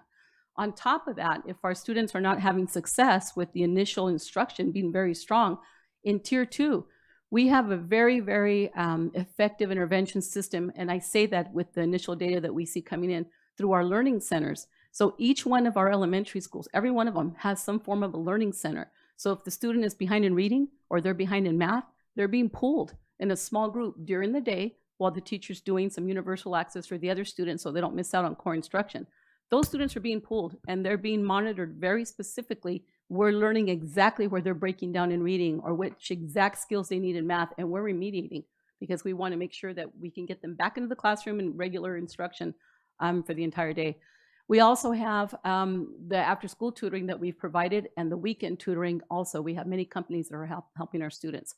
And then as you can see at the very top, we have individualized plans for our students. Our special education students are not the only students that have individualized plans, but through a student study team, the schools get together, and if students need additional support, then they give them the support that they need. So quite a bit going on there with English language arts and math. Next slide, please. Yes. So is it safe to say that all students have access to tutoring if it's needed?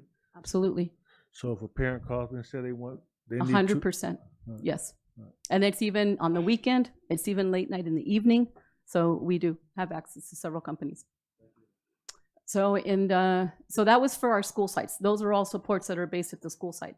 But we also realize that yes, we need direct instruction for our students to look differently. But then in order to be able to do that, we have to build the capacity of our staff. So we know that with that comes building the capacity of our teachers, building the capacity of our principals. And I'm very excited to let you know that we've really done, I believe we've done a very comprehensive job in providing the professional development, as Dr. Cleveland mentioned, in all areas.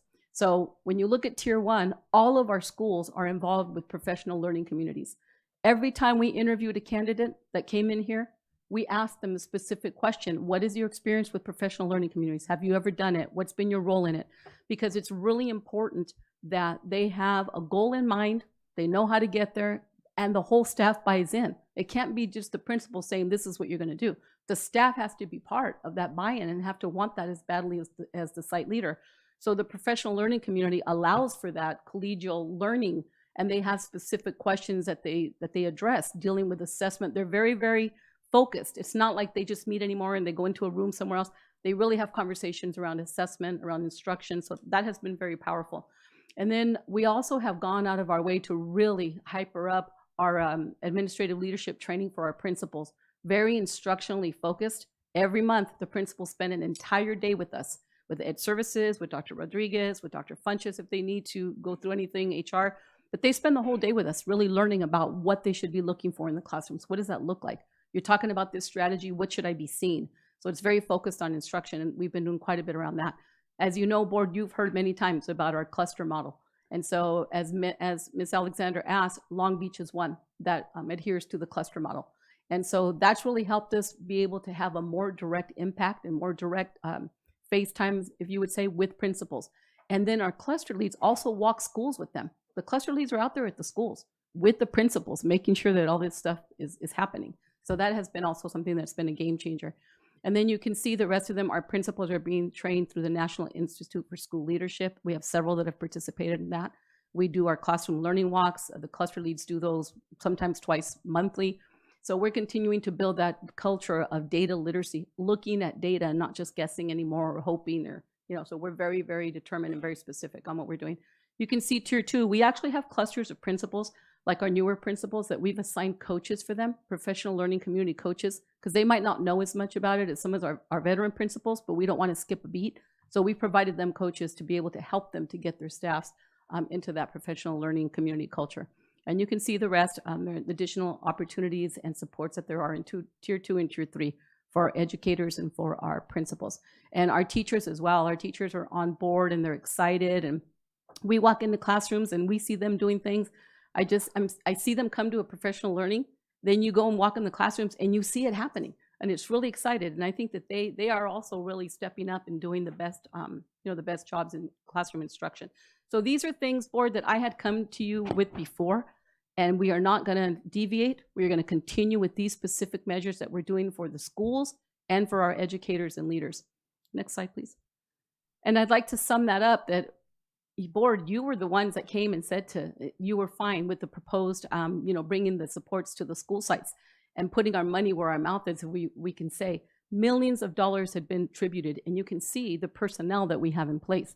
But we're very strategic about that. We're not just throwing money at everything, but I want to just highlight a few things that you can see here. I know, Ms. Alexander, you had mentioned, as had Ms. Hart, what specifically are we doing for our African-American students? One of the things I'm proud to say is Dr. Greer's department has grown exponentially, and it's not just the growth of the department, but we have program specialists that are dedicated in a case model, like our case model, and each one of them has so many students that they personally monitor. They go to the schools, they have conversations with the teachers, they look at data. And so we are being very strategic and very intentional about seeing which students, if at 3rd grade, Dr. Greer could probably tell you by name at 3rd grade which students don't read at level. It's that intense now. It took us a year, it took us last year to get all these things in place, but I'm proud and I'm excited, and we're gonna move. There's no doubt in my mind, and I have a fantastic team, and our leaders and our teachers are gonna make it happen, because it's not just 1 or 2 people. But you can see here, board, we have nurses at every single school. We have social workers. We have so many different supports, both on the SEL and behavioral side and the academic side, because we know that needs to go hand in hand. So very excited. These are all the positions that you have approved that are focused at the school sites that will help us to be able to implement this work. So I'm very excited. I think that this is a plan that we have not had in the past, quite this detailed and quite this focused. And so I know that, as you've seen already, we're starting to see a little bit of growth in math. That's not enough, but I'm also excited because we're really starting to see the fruits of Dr. Coker's work and her team, Dr. Vekantes and her team, and the specificity with which they're attacking, some of the areas that we need. Early literacy, we're beginning to see in our local assessment, our NWEA, we're almost seeing like double-digit growth with kinder 1st and 2nd. That's huge, because if our students can read on level in kinder 1st and 2nd, that's the lesser gap that we have to worry about as they get older. So I'm very excited to see what's happening with the team and our administrators and our teachers and our community, our parents, that are helping us hand in hand. So I think we know where we need to go. Like I said, none of us are satisfied, but I think we have a very clear picture of where we need to go and how to get there. Thank you. Mr. Ariano? Thank you, first of all, to the team for the presentation. Ms. Applegate, thank you for that clarity there at the end. I just want to accentuate a few things. I really appreciate our folks from Ed Services, in particular Anna's leadership, in making sure that we are sticking to uniform, common language, common systems, and not trying to do 200 things at one time. And I appreciate that we're trying to be consistent, that our training to our principals and our assistant principals is common language and uniform. But for the members of the audience, everything that Anna talked about, specifically what I'm asking our team is to really focus in on different touch points. If you remember at our last meeting, we talked about we really need to look at our preschool. What are kids learning? What do we want kids exiting when they leave our preschool? So that they're prepared for our next benchmark, which is 3rd grade reading proficiency. We know that is a big indicator of many things, that all students must be able to read proficiently by the time they leave 3rd grade. If they do, the success rate is exponential. If they don't, other tragic things could happen in a kid's life that we don't want seeing. Then the next piece is that 5th and 6th grade math complexity, when math starts to get a little more abstract. We need to make sure the kids are leaving that 5th and 6th grade area ready so that the next and probably most important indicator is that 8th and 9th grade algebra year. That's one of the last most important indicators about whether a student will be successful to graduate high school and whether or not they will be able to have success if they so choose to go into a higher learning experience beyond 12. But I want to circle back to something that Ms. Hart said. All of this doesn't work if you don't have the accountability piece. And when Ms. Applegate speaks about the clusters, just for the members of our audience, what we've done is we've broken up our 75 schools into 8, 9, I don't remember, I don't have the 9 clusters, 8 clusters, 7 clusters, yeah, 8 clusters. But the point of that is so that the cluster leads, the evaluators, are able to have much more specific conversations and have much more specific time to observe things in the classroom so that you can't note the things that are working well, but also note the things that are not working well. On top of that, the added layer that we have is you have a superintendent who's at schools 3 times a week. And that's a commitment I made to the board when I interviewed for this job. And I said to the board, if you want a superintendent that's going to go out and shake hands, kiss babies, and all that good stuff, that's not me. If you want a superintendent that's going to be in the classroom to understand what's really happening so we know how to support our teachers, support our principals, support our kids, I'm your person. And I love doing that because it does allow me as the CEO of the organization to really see what our folks need in the classroom, right? And so that's another layer of accountability. The third piece of accountability is making sure we have the right people in the right seats on the bus. And as you saw today, we're making some great decisions of bringing some leaders in the school site that share our vision, that truly believe that all kids can learn, that there are no excuses, and that rigor is going to be equal for all students across the district, no matter their zip code, no matter their socioeconomic situation or family situation. Every kid has the ability to learn. So I really support that accountability piece. And then the last thing I'm going to share is I really commend our district for being hyper-focused on the kids that need the most, right? And it's clear that our African-American students in this district have not achieved at the level that we want. And so I want to give thanks to this district who had the vision many years ago to put together the board policy to create the targeted student achievement policy for our students, but yet we haven't reached that.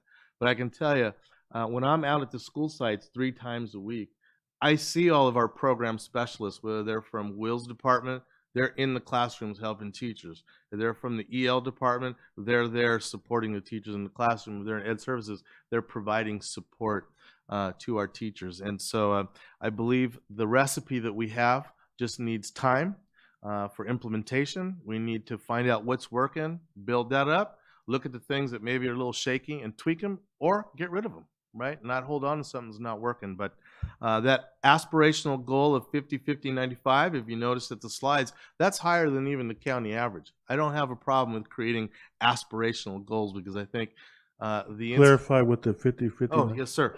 50% proficiency in math, 50% proficiency in LA, and 95% graduation rate, right? Now, ideally, we always want 100, right? But we want to start with something realistic.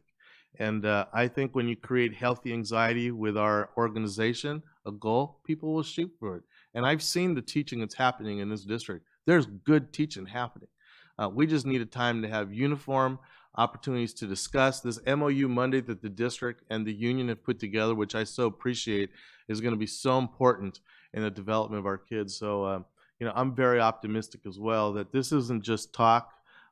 This is an action plan that's going to provide us the results that we're looking for. Thank you, President Tillman. Thank you, Mr. Ariano and Ms. Rosales Medina. Yes, no, definitely. Thank you so much for the presentation. Thank you also for showing us the actual numbers. And I know that when you do averages, it kind of waters down just the school sites that are actually doing really well. And you know, that's why when I see these averages, which is a good picture as a school district, I would like to see something that's more specific by sites. And I don't want it to be used or you know, district be, you know, interpreting it as, well, we want to do a punishment because then we'll be able to see which school sites are actually doing really bad and or need extra support. Better yet, let's try to reframe that and saying that it needs that extra support and extra funding. We've done that in the past where we'll look at specific sites that, have been, bringing down the averages. So, we might be, if it wasn't for certain sites, be doing a lot better than what shows here. So I would like to see something that shows all the sites. And then maybe, and I'm sure the district's already looking at that, what are they trying to do for those specific sites that are underperforming? I believe, Dr. Cleveland, do they have the school reports? I believe we passed that out to them. Yeah, that's in the packet. So all of the individual school CASP data is provided to you guys this evening. Is that in the It's in the that we have? packet, yeah. Thank you. Mr. Husky? Yes, thank you. First, I appreciate, that we are really working on tiering our supports for our schools. We're looking not only at the direct classroom instruction and how we're supporting that direct classroom instruction, but also, we have started to provide a variety of supports for our students who need that additional support. And I think that's important that we do that. I think it's also important that, and I see it, particularly in Goal 2 and Goal 3, the supports for our students who are having mitigating factors that are affecting their academic achievement and their ability to access for other reasons. So I do that. I also, today we had 7 site administrators that we placed. Consistent leadership, I think, is going to be really important for us as we get more stable. I think we will get, we will see more academic success. It was funny because I had said as an aside about leadership at the top and the turmoil that we've had over the last couple of years with COVID and everything. The 7 you mentioned 7. I didn't count that many changes in our superintendency, and I'm grateful that Mr. Ariano, that you are here and are ready to provide that consistency and that leadership over an extended period of time. You're talking 2030. So, that gives us some time. And I'm really looking forward, not just to this year, but really to next year, seeing where that getting consistency in our site leadership. We've, as both a previous employee and that talking about, if you don't have strong instructional leaders in your schools, it's difficult to have strong instructional outcomes. And so I'm really looking forward as we are placing site administrators, hoping that we get some time with a consistent leadership in our school sites and an ability for them to have that common language for us to work through that and do that. So thank you for the presentation. And like I said, that's what I'm really looking forward to seeing is where we go with this consistent leadership, a consistent team over the next couple of years to try to help us achieve that, and what we can do to support the district achieving that and our students. Thank you, Mr. Husky. Ms. Ceballos? I'll be brief. I also want to say thank you for the presentation. I think that sometimes looking at numbers and looking at data, especially our data, could be kind of like a downer for some of us, right? But I would really like to not focus on that, but really focusing on the conversations, the direction that our district is going in, and we're looking at this in the face, right? Not trying to hide information, not trying to, saying this is where we're at, but this is not where we want to be. And we want to be, and developing plans, and how are we going to get moving forward and out of this state that we're in. And what Superintendent Arellano mentioned, the constant transitions and things that have happened. I know that when I first came, it was coming out of COVID, and I was eager and I was excited, and I was we need to come out of this situation strong. And for whatever reason, things happen. But again, now picking ourselves back up and saying, okay, that's happened. But again, being resilient and pushing forward and saying, okay, this still needs to be addressed. We need to progress in these areas. So I just want to say, I guess what I'm saying is thank you for, the honesty. I feel really positive in the direction that we're going. Thank you so much. Even in the midst of all of the instability that we were having, one of my biggest things that I, kept sharing is, multi-tier systems of support, for whoever was listening, and you were. So I want to say thank you for, even in those times, you still kept to it and you heard and, you recognized the need. And so, moving forward, I'm excited to see some of the fruits of the labor. And so I'm just really excited. And I want to say thank you.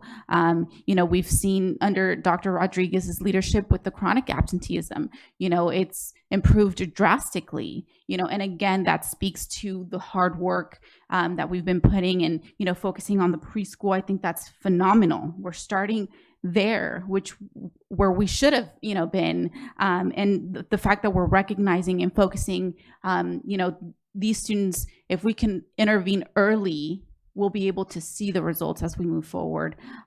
So again, I just want to say thank you, express my gratitude and appreciation for all the work that all of you guys do. Thank you so much. Thank you, Mr. Biles. Mrs. Alexander? I wanted to thank you, Ms. Applegate, and your staff, Ms. Cleveland, and the team right here for just coming in, giving us the presentation. And I also agree with the transparency. It's not easy addressing things that are very difficult as it relates to just test scores, but also I think you should celebrate with the goodness. There has been some progress. And, 2020 did put us back a little bit. And just the challenges that for our instructors and the professional development is very important. So appreciate what is happening in our district and the progress that we see in the district. And then as it relates to the next steps that you have here, it's definitely important. I agree with accountability measures. We should have that, and we should have it twofold, right? It should be our staff, but it also should be the community, because this is our community. This is our city. I had a question, though, related to the goals. How did we go about this? And it's more for the community, just to explain how the goals were defined here, because we have goals for academics, goals for site allocation, student family, and then goal 2 was safe and welcoming. So I was just wondering if you could explain that a little bit. Yes, and we will transition to our next presentation, which is our LCAP presentation. So those are our 3 LCAP goals. And those were really goals that were formed by community meetings, talking extensively with all of our different community partners, our educators. So those goals are what you'll see in our next presentation with LCAP.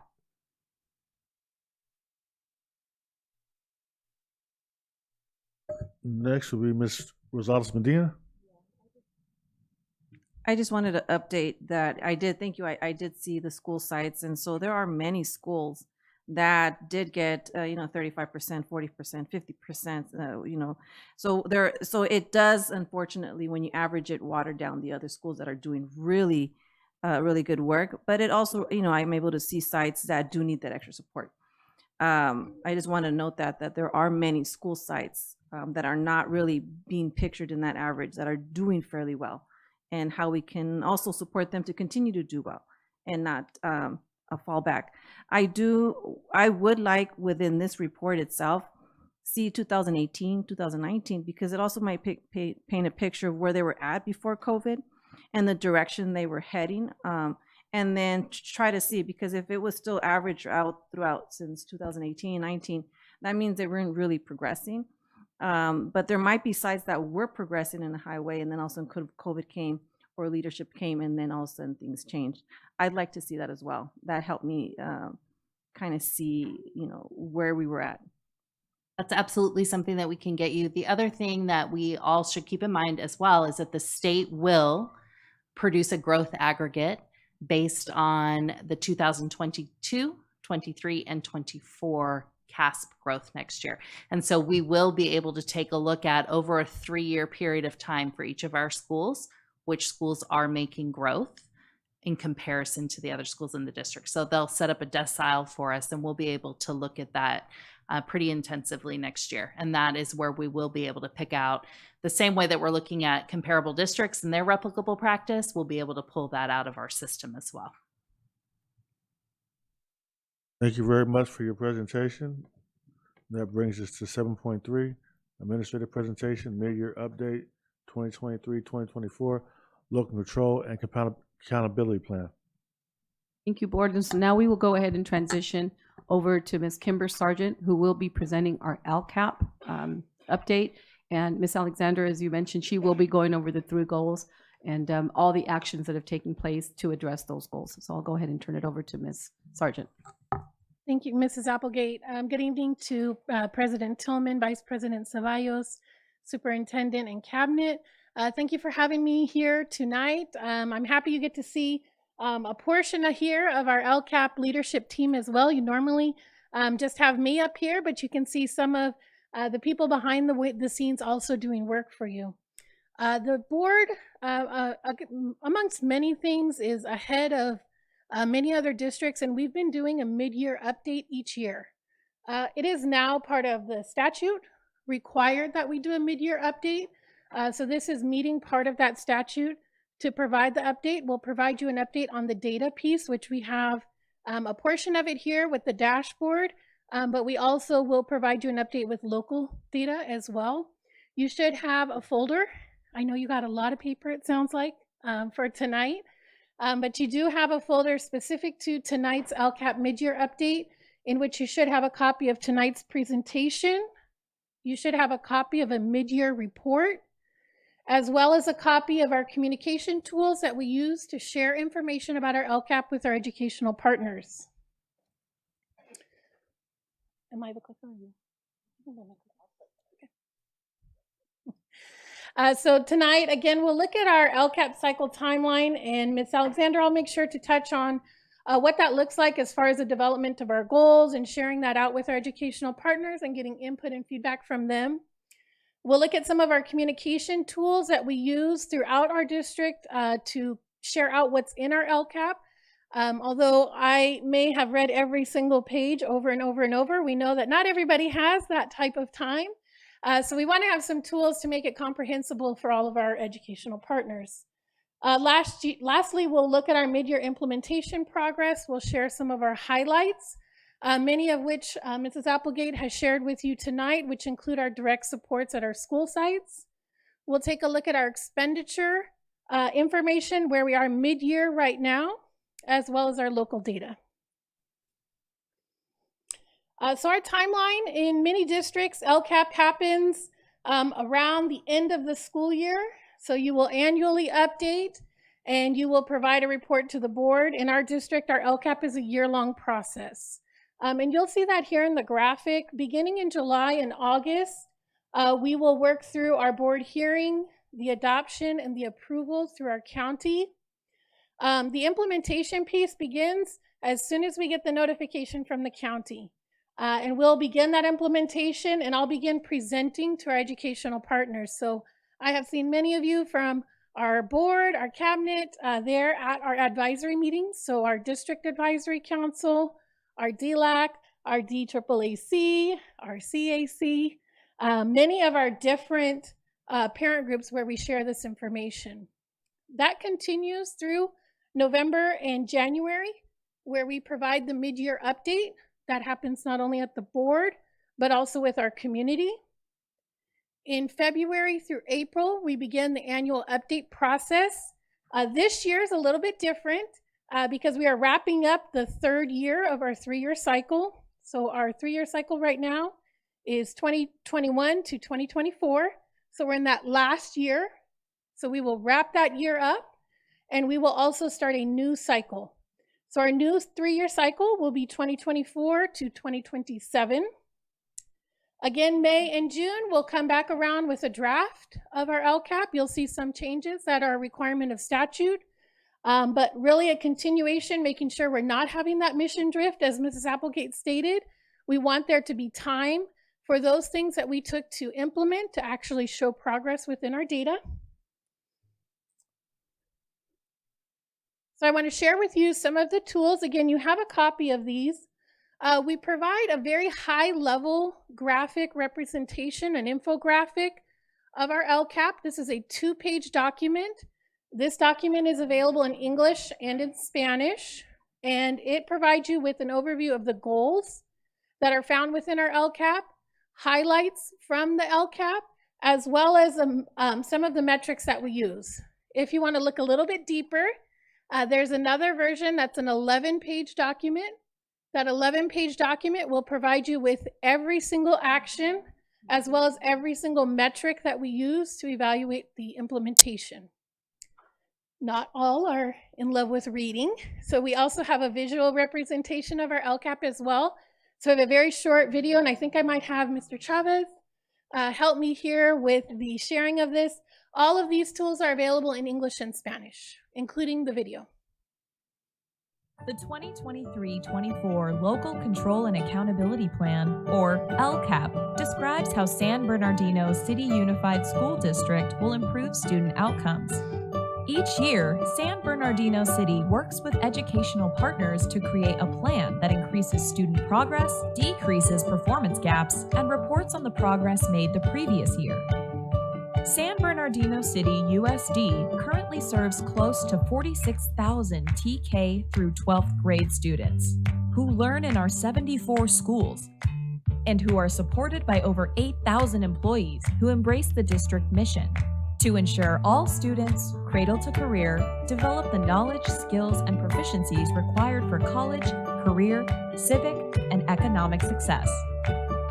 To support this mission in 2023-24, San Bernardino City USD will spend over $1.1 billion overall in general fund expenditures and nearly $200 million in specific LCAP expenditures. These expenditures support San Bernardino City's LCAP goals, which include maximizing the academic achievement of all students, creating safe and welcome learning environments, and supporting student, family, and community involvement. To learn more about San Bernardino City USD's goals and plan details, please refer to the full LCAP infographic and supporting documents available online. Together, we're improving our children's education and creating a better future for California. So our LCAP is available online, again in English and Spanish. The website is sbcusd.com/LCAP. So very easy. It's also linked on our homepage for educational partners to access. The LCAP is not a standalone plan that works in a silo separate from the work our superintendent might be doing or other divisions might be doing. It's in collaboration with that. So when developing our goals, we're looking to ensure that our plans are in alignment. So that LCAP is not going in one direction, but our other plans are going in a totally different way. So you will see as we work through the input from our educational partners, as new things come up through our superintendent's forums that he held with our different educational partners, things that come up new in there, you'll also see within our LCAP as well. Our LCAP will support not only our English learner, low income, and foster youth, but also describes how we use our federal title money as well. So again, not standalone, really just there to continue that support and provide that supplemental resource that our students need.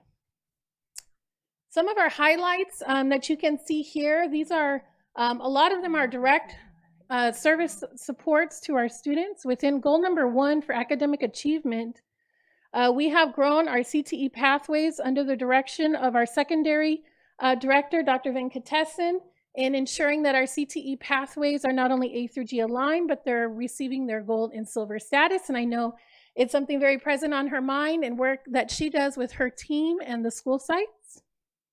We have our AVID program, which we implement all the way down to transitional kindergarten through high school. And as we look at that, both our secondary and our elementary directors work with our principals to make sure that they're able to implement that program. Our teachers, with the support of our school board, have an allocation where they're able to purchase consumables that help them with their instruction in their classroom. Our schools all have access to academic field trip funds. This helps them take their learning beyond the 4 boundary walls of their classroom, implement it in a real world setting, and then come back and have a discussion about their experience. We support our early literacy programs that we have with library aides at each of our elementary schools, as well as the enrichment programs that we have through VAPA. Our school sites each receive allocations of LCAP funds in which they complete a local needs assessment. They look at their data. As Mrs. Applegate said, we want them to be data literate, so they're constantly looking at this data evaluating what their needs are, and making determinations on what they can do.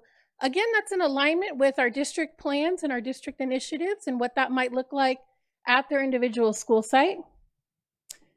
We support our English language development and the monitoring of our English learners with the program under the direction of our elementary and secondary directors, Mr. Acosta and Mr. Ojeda, which focus on monitoring our English learners, called the English Language Facilitators, or ELFs.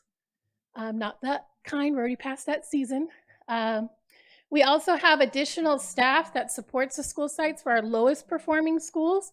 I know, Ms. Medina, you wanted to make sure we have things in place for those schools. It's not only our LCAP that's supporting those with the learning centers that Mrs. Applegate shared, where we have specific staff for intervention, but also our schools that are identified for state accountability systems.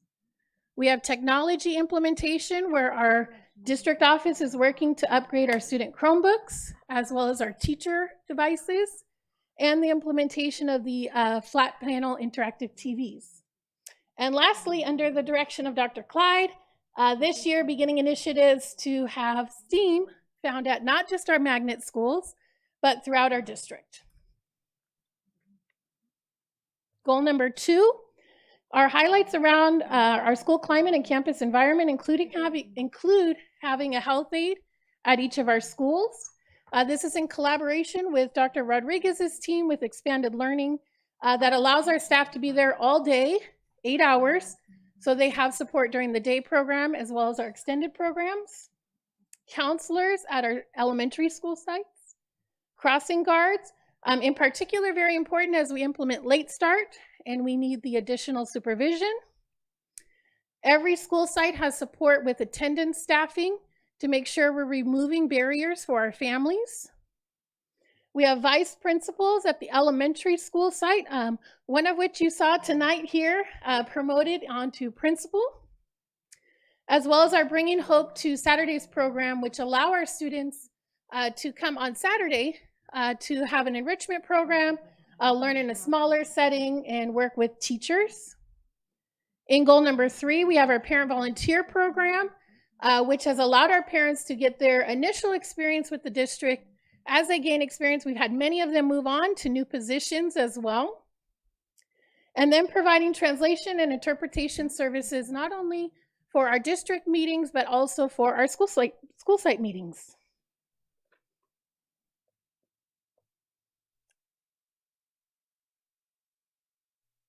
There we go.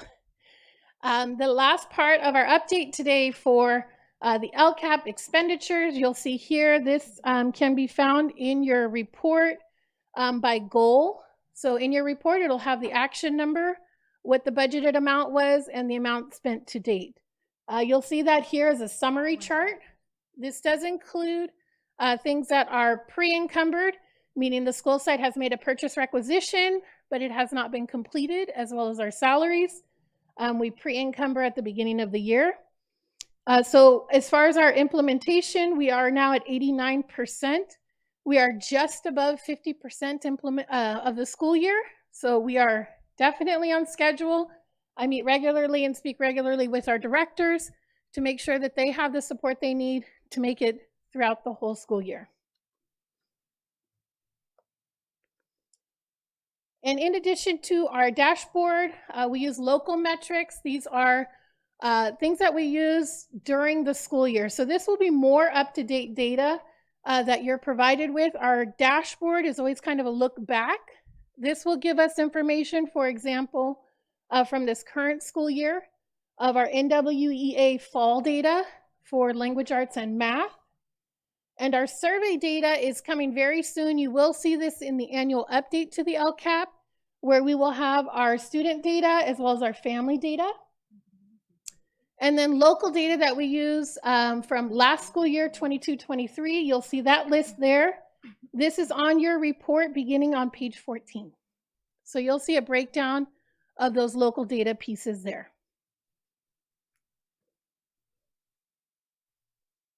And I'm happy to take any questions that you might have. Grateful to have the team here as well, should you have any department-specific questions. Mr. Husky, then Mrs. Alexander, and then Mrs. Grande, in that order. Thank you. I appreciate it. I know there's a lot of work that goes into the LCAP, so I really appreciate, not a job I would want to ever have. So I really appreciate that. But I only have one question. Is that survey data from Panorama, or are we using a different survey? Panorama, Or- correct. okay, thank you. And they completed the survey. We're just waiting for the survey results. So we're close. Thank you for your report and how you explained it. My first board meeting, I think we went over the LCAP and it was a lot. So today, thank you for just the breakdown and everything. Just one question related to just our goals. So it says 89%. Are there any particular goals on here where we have not been able to accomplish within goal 1 that would fall in that 11% category? So do you mean as far as spending down our money? Okay. So you'll see in your report for goal 1, it's on page 1 through 8 in the mid-year report. We don't have any areas where we are underspent, where we've had a hard time implementing an action. We have experienced that in the past, in particular things that relied on the hiring and recruitment of staff. And Dr. Funches with his team, I know they did a lot of work. That slide that had all that personnel really is results from his hard work, making sure we have that staff. But when all areas of business were experiencing staff shortages, those were actions we had a hard time with. But right now, within our actions, we don't have any where there's a concern. When there is a concern, I do meet with the director just to make sure, is there something that you might need? Is it an expenditure that happens later in the year? And that might be why we're not seeing any activity yet so far. So it's something that we monitor each month. Thank you. Thank you, Mrs. Alexander. Mrs. Grande.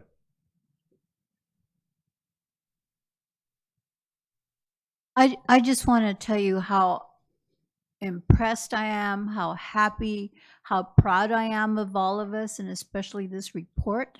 I was a teacher here for 20 years, and I've heard it, read it, looked at it, put it aside. And I tell you this, that our teachers need to hear this, and I wish that the union would take time and have those workshops where we learned about all of us, whatever section of teaching we are in, because this brings us together. This really makes me feel like we are one. And so I just really commend you and thank you for starting my second year off like this. I feel so proud to be here. Thank you. And we are excited. Our partnership with our local bargaining units, in particular with Ms. Beatriz Alcala, we have met to make sure we have that engagement piece with our educators. And this year we have a special activity for them where at each of the school sites, they'll have an opportunity to receive this similar information, but pertinent to their classroom so they can make the connections and then provide direct input. So we have presented even at our rep council just to make sure that we're constantly touching in with each of our educational partner groups. Thank you very much, and thank you for your report. Thank you. That brings us to section 8, board discussion. 8.1, discussion and possible action to temporarily suspend board policy 7310 on a one-time basis in consideration of naming the stadium at Cajon High School. For some of you may not have heard it, but one of our former students, Mr. Jaden Daniels, actually won the Heisman Trophy. And that means that he was rated the best college football player in the United States of America, which is a big deal. And we've never had a Heisman Trophy winner in our school district before. And we're going to have a parade for him on Saturday and an event. And I just think it's huge for our students, our parents, our community to be able to celebrate and get motivated knowing that this can be accomplished here in our school district. He's definitely a product of our school district, played Pop Warner, went to school from elementary all the way through high school here in San Bernardino. So in order for us to name the stadium at the school, we'd have to change the policy. So I'm looking for consensus on the board to do that, and then we would take action.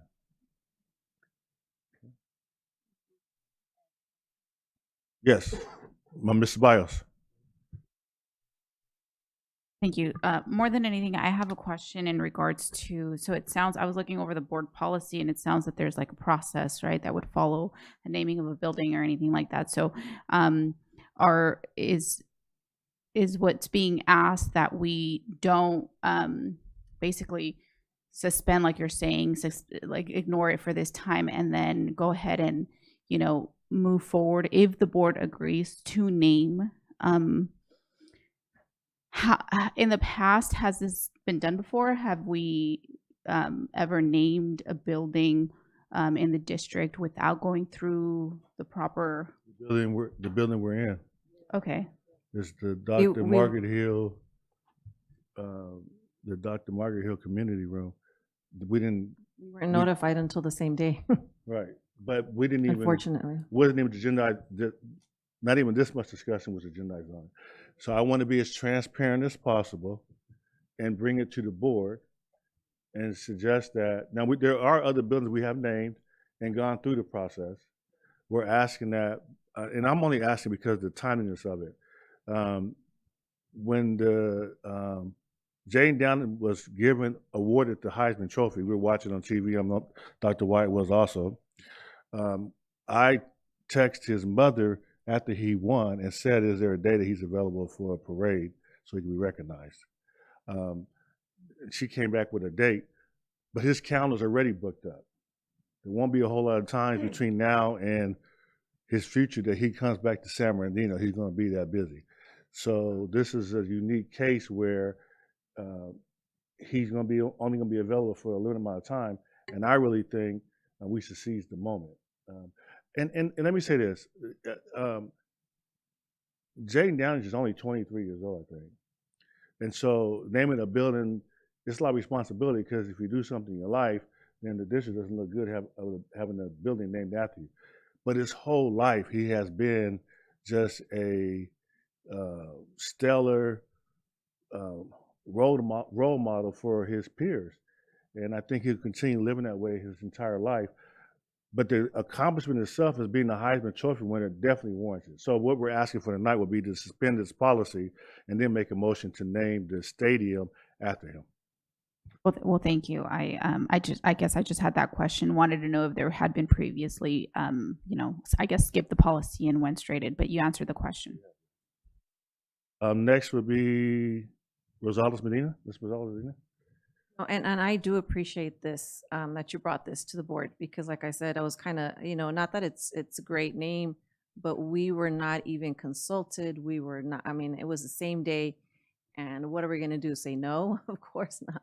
So I think this is a great way just to have that conversation beforehand, and I appreciate that. I guess what you just mentioned earlier, the same concern would be, we're young, and then as you get older, we don't know what direction things may turn. But I think it would be okay for right now. And if, let's just say, no, never mind. I won't say. If things turn out differently, we can always make those adjustments if needed. But I think this would be a great way to kind of show support and the dedication, and maybe other students will see this as well. And Ms. Medina,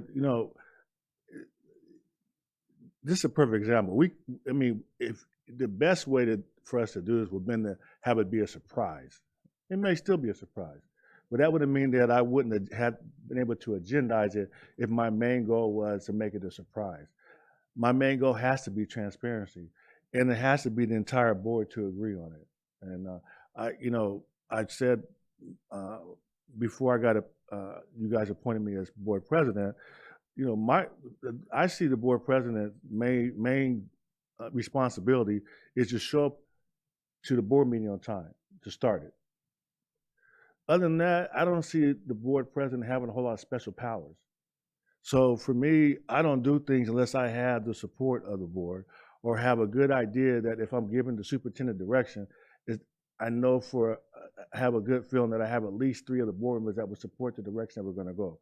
But anytime we have a chance to actually have the board make that decision, that's the way it's supposed to work. And that's the reason why it's agendized tonight. Thank you. Next will be Mr. Husky. Thank you. So, for surprise, I was surprised to see it on the agenda, but also kind of excited. Many of you who know me know I am like a crazy college football fanatic. That's my sport right there. And I didn't know Jaden, but I followed his career to Arizona State. One of my friends, her son was a lineman, a defensive player there, and then on to LSU. I can say that he, has always conducted himself well and represented us well at the college level, which is sometimes the hardest place to do it. I mean, if they're gonna, go on a path of messing up, it starts in college. Ahead of time that it's coming. I've rarely seen a professional player that didn't indicate in college that he was going to go awry. So I feel confident that that's not going to be an issue for us. I think it's having a Heisman, like being a Heisman Trophy winner is, there's so few of them. It is a very small elite club. Being in the Heisman house. And it is such an honor for us. And he recognized San Bernardino. If you were watching the Heisman ceremony, he recognized this. He brought his high school coach to the Heisman ceremony. So his connection to us and to his high school is strong. I think it would be an honor for us. I think it would be an honor for him, if we should choose to suspend the policy and do that.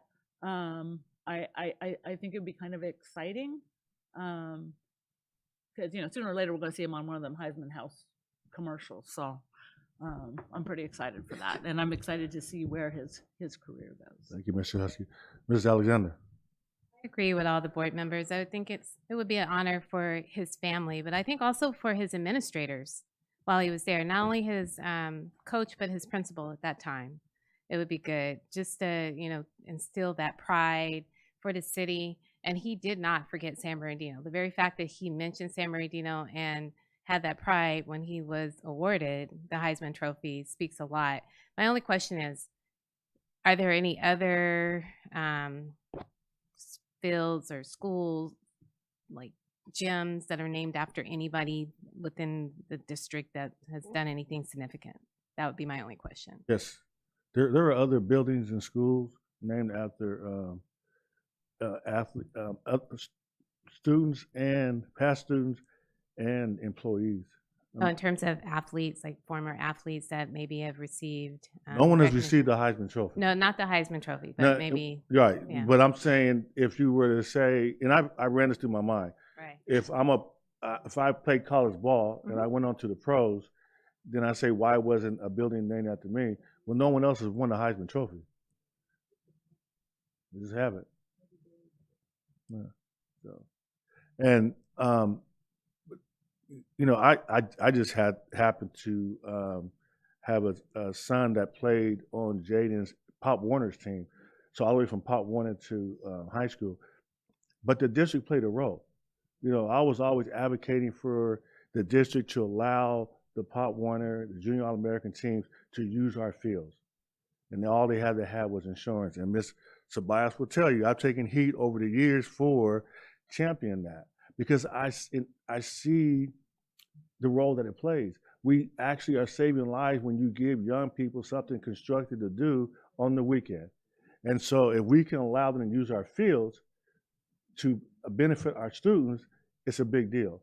Now, it's just like the terrible Terry, the boxer who's at the Olympic champion right now. We played a role in that. But for every one of those boxing champions and Heisman Trophy winners, there's thousands of students that we have impacted by supporting them in their talents in a number of different ways. They don't talk about his sister, Bianca, but she got a full ride at UC Irvine and graduated in 4 years. Came back and worked with the students in the district. So we're doing a lot of good things that benefit students. But on this side, I'm just asking for the suspension. So if I can get a motion to suspend the policy. I motion to suspend the board policy 7310. It's been moved by Ms. Alexander to suspend and second by Ms. Grande. Let's vote, please, to suspend the policy 7310 on a one-time basis.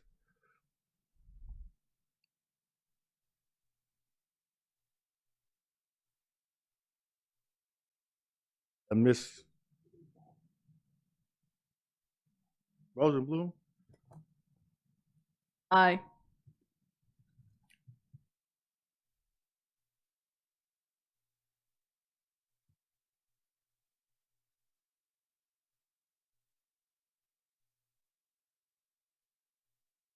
Ms. Grande?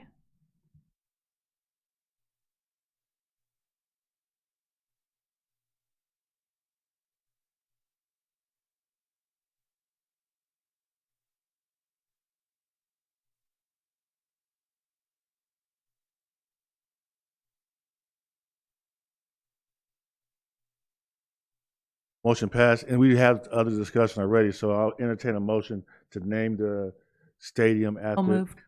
Been Move, moved by Mr. Husky and seconded by Dr. Wyatt to name the, and I'll read it out. Be it resolved, the Board of Education approves the naming of the Cajon High School football stadium, the Jaden Daniels Stadium. Vote, please. Oh, Ms. Rosenblum? Aye.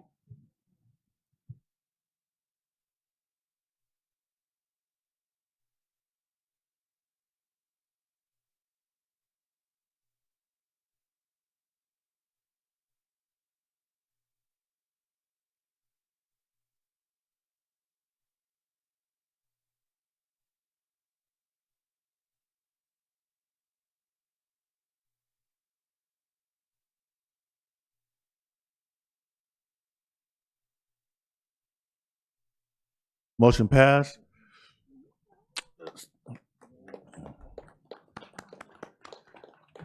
Section 9, action items, 9.1, personal report. Number 10, dated January 16, 2024, which contains actions such as hiring, retirements, resignation, promotions, and terminations. As presented. It's been moved. Do I have a second? Second. Been seconded by Dr. Wyatt, moved by Mr. Husky. Vote, please.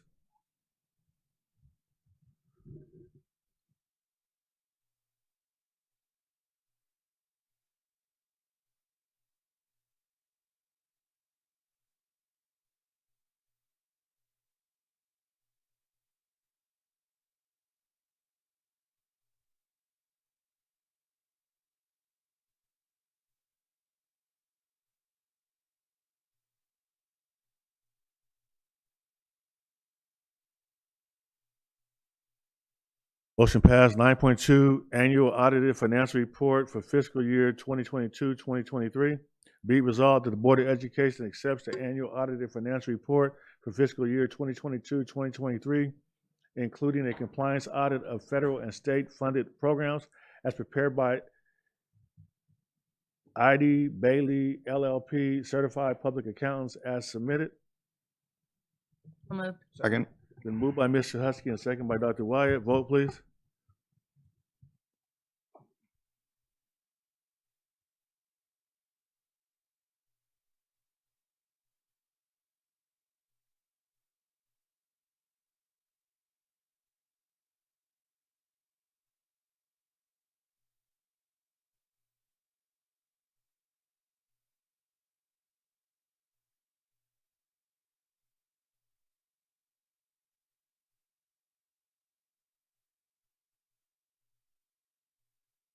Ms. Rosenblum?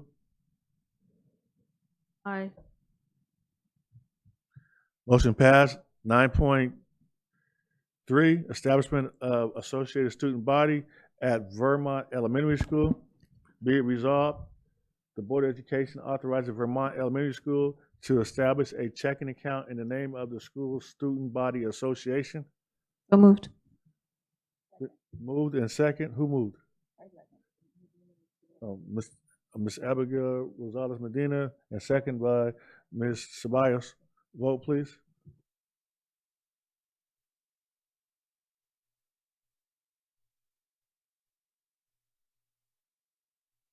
Aye.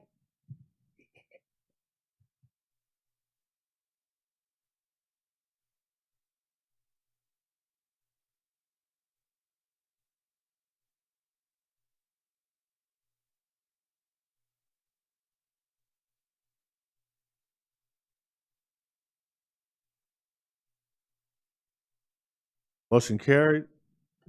9.4, CalSTRS exemption to the separation from service requirement So moved. Second. for Charles J. Fiaco. Be it resolved, the Board of Education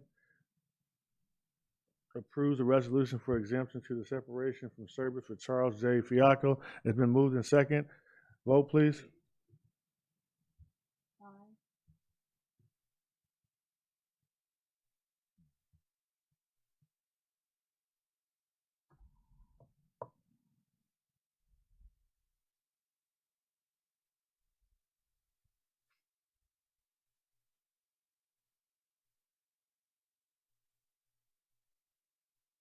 Motion carried. Consent items.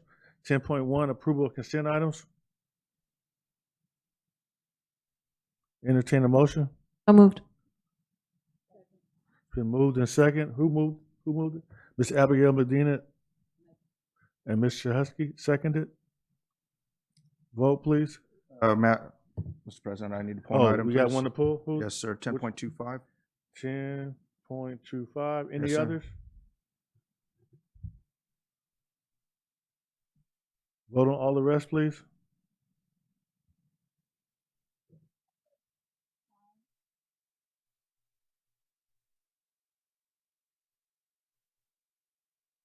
Aye.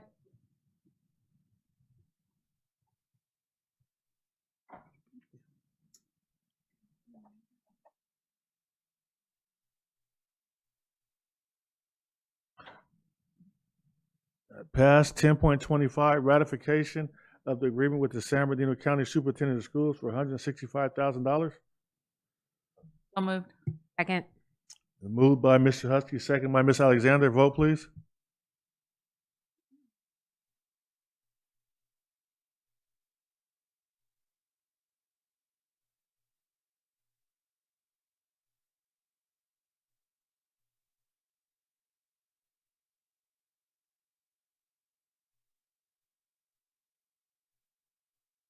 Motion carried. Dr. Funches, would you tell him he can come back in?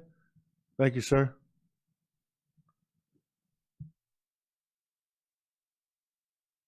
Section 11, reports, comments by union organizations, San Bernardino Teachers Association,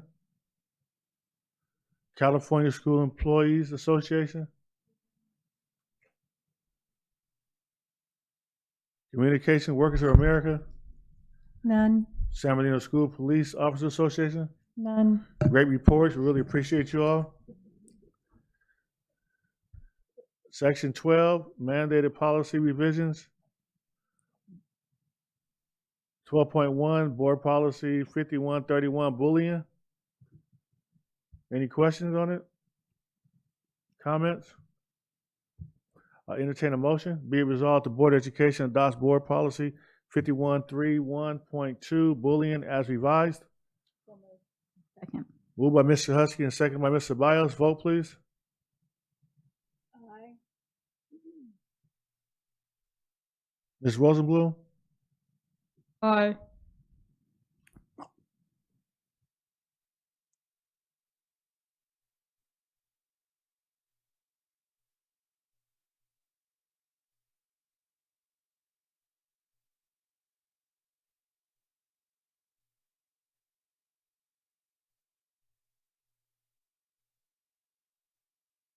Motion carried. 12.2, board policy 5144.1, suspension and expulsion, due process. Second. Moved in second. Moved by Mr. Husky, second by Ms. Ceballos. Vote, please. Aye.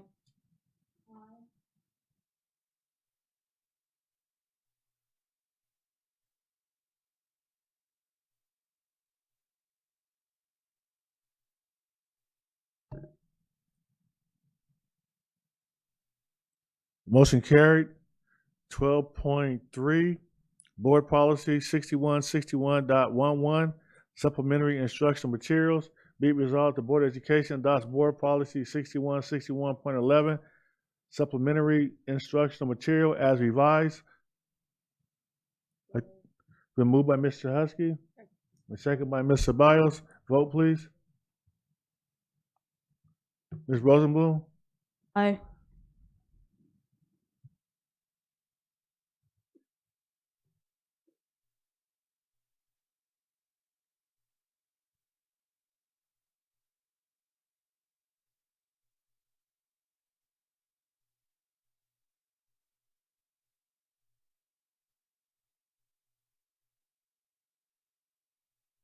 Ms. Rosales Medina?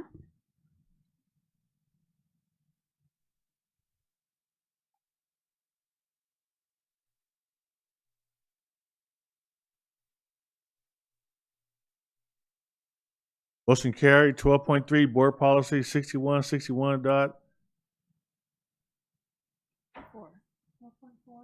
Yes, thank you. 12.4, Board Policy 6163.1, Library Media Center. Be it resolved, the Board of Education adopts Board Policy 6163.1, Library Media Centers as revised. Moved. Second. Ms. Rosenblum? Aye.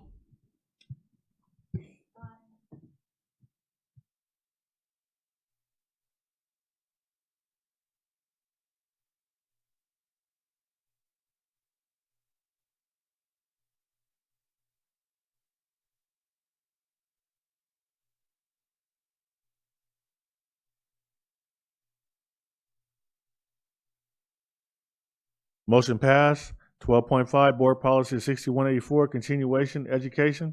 Be it resolved, the Board of Education adopts Board Policy 6184, Continuation Education as revised. Second. Been moved by Mr. Husky and second by Mrs. Alexander. Vote, please. Mrs. Rosenblum? Aye.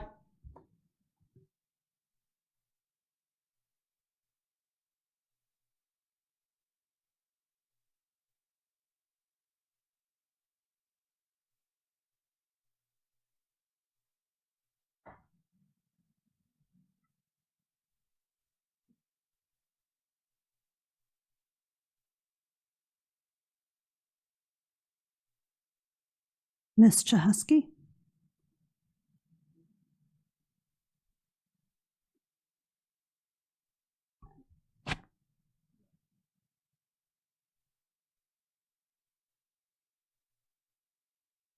Motion carried. 12.6, Exhibit Bylaw 9270, Conflict of Interest, Designated Positions. Moved. Second. Who moved it? Moved by Ms. Rosales Medina and seconded by Mr. Husky. Ms. Rosenblum? Aye.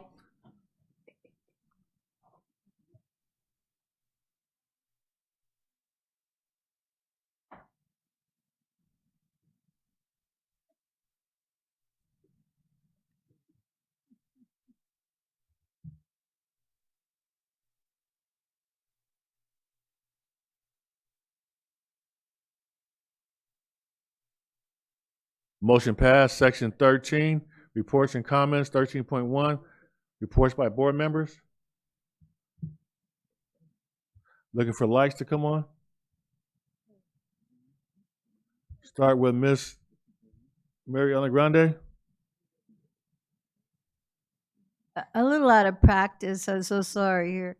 I just want to say again how happy I am to have just completed my first year as a board member, and I feel the flow, the synchronicity of all of us, and I'm proud of us as a group. And I'm also very happy to have met all of your acquaintances and gotten to know you better. And I'm just thrilled about it. And I'm really excited to be going to CABE. Last year I went, I don't even think I was confirmed yet. And I think I was sent to, the CSBA one. And then I went to a CABE a little bit later on. And it was just it was learning everything in big gulps. And I didn't really even understand wholly, except I just really loved us, and I love teachers even more. Administrators, I've gotten to be a little softer towards them now. I'm not so militant, and I forgive them a lot of stuff now because I understand, and I'm just really excited about this next year too. So thank you.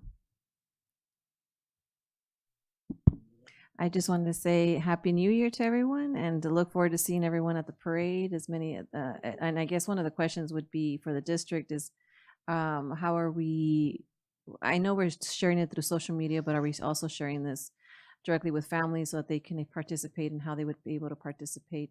I don't know if we do robocalls, but I'm really excited for this Saturday. We won't do robocalls because we don't have a whole lot of tickets. I think the total capacity is 5,000. Oh, for the parade, yes. Yeah. Yeah. It's on our website, Miss Mary. I think the word is out there. People are excited. I'm getting phone calls.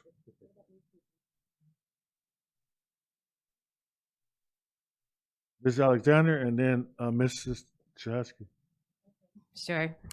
Well, Happy New Year to those I have not said Happy New Year to, but I think I've seen all of you.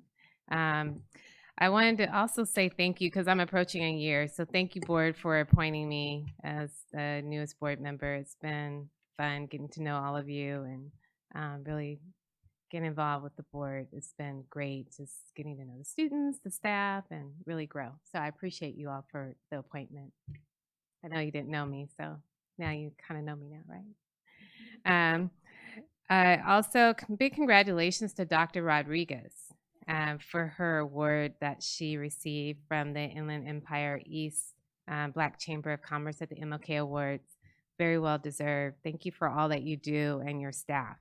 I know it's not easy out there, and thank you also today because you were out there for Operation School Bell along with Beatrice and Michelle, serving over, it was like 12 schools and 32 students. And Operation School Bell for the community is an outreach through Assistance League of San Bernardino, where we are able to provide clothing by way of Walmart, as well as Diddy bags, which are hygiene bags, but it's through Family Engagement Services and their hard work. So thank you, Dr. Rodriguez.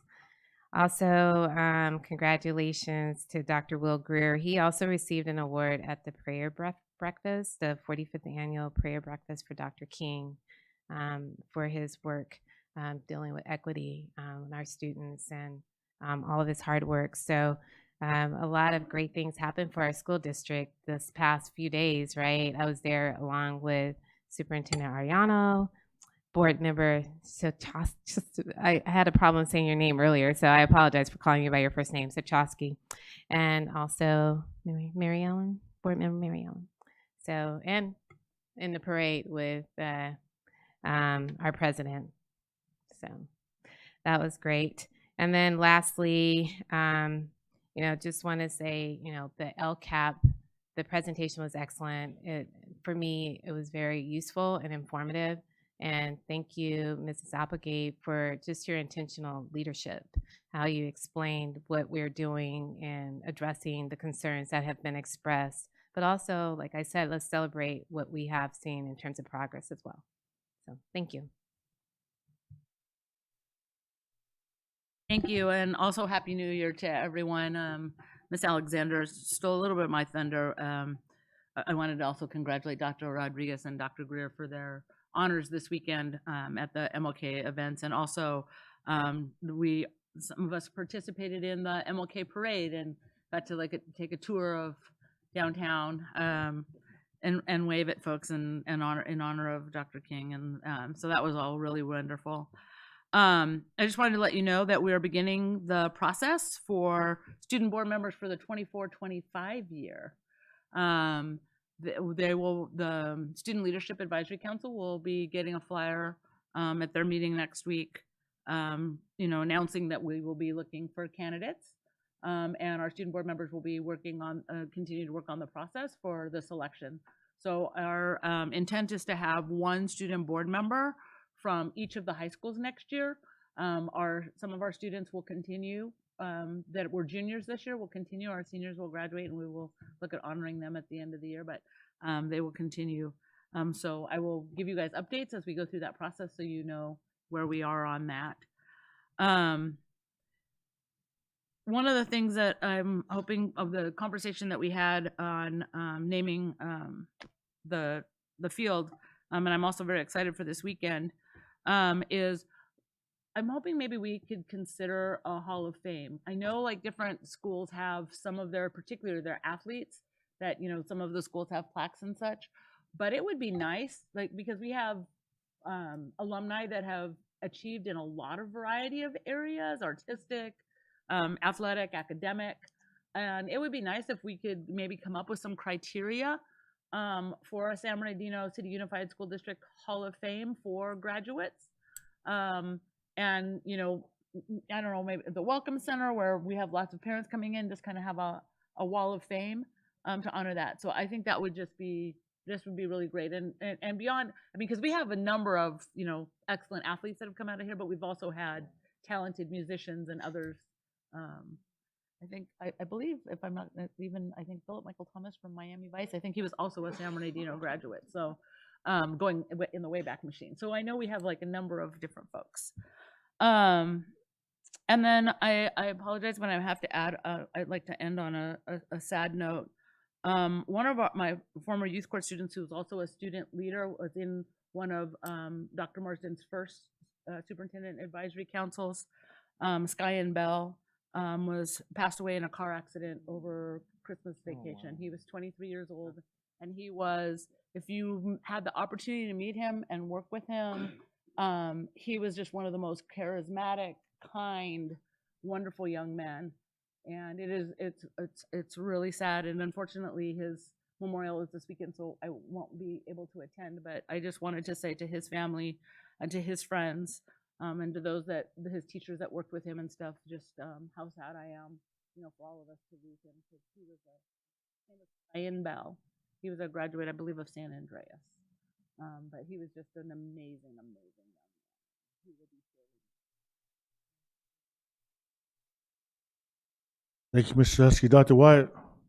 Mr. President, just, sometimes we meet folks out in the field and we don't know what they do. And I was at the PDC the other day with the boss and our principal's leadership meeting. It was really nice to be a part of that, and actually great job on Lieutenant Colonel. Wow, he was an amazing, motivating speaker. And I know I think I was the only board member there, but gosh, if we could even just see him again or have a video of that, he was absolutely inspirational. When you talk about sacrifice and leadership, it's at the highest caliber. But I ran into a gentleman named Gervais Stephen. Some of you may or may not know him, or Stefan. Hopefully I get his name right. He's been with the district for 32 years, and he works in our IT department, I believe it is, and does a lot of work behind the scenes on our CAS dashboard, works with CalPAD data, comparative analysis with other districts, spatial analysis using hotspots, California GIS geographic information systems, California. And then, this is a really big kicker, he sits on the California State Delegate National Center for Education Statistics. There's only one state rep in the entire state of California, and he's from our district, and he represents us at a national level. So again, that's why I want to give him credit, because the person I didn't even ever know. I didn't know who he was or what he did, but I know he helps out our educational services folks, our student services folks with the data. Yeah, the data that's presented to us today. And I said, well, you know what? I just want you to know how important that is to us as board members, because when we look at the data like we did today, and quite a few slides and information, that it's valuable to us because it helps us make decisions, huge decisions, and it helps us determine our direction as well with the superintendent, executive cabinet, and board in regards to what we want to pursue in the future. So my hat's off to him, not just him, but also the entire department that works over there. The other piece I wanted to talk about was we know obviously the budget came back and didn't look as bad as we thought it was going to be. I kind of said I didn't think it would be either with the presidential election happening. So thank God that's pretty good news. But I know we have some major projects on the horizon that we want to look at for our district as well as our sites. And so I don't know if the money's going to be there for that, but what I would hope for is to have a discussion. I know we've talked a little bit about in the past on looking at putting a bond on the ballot.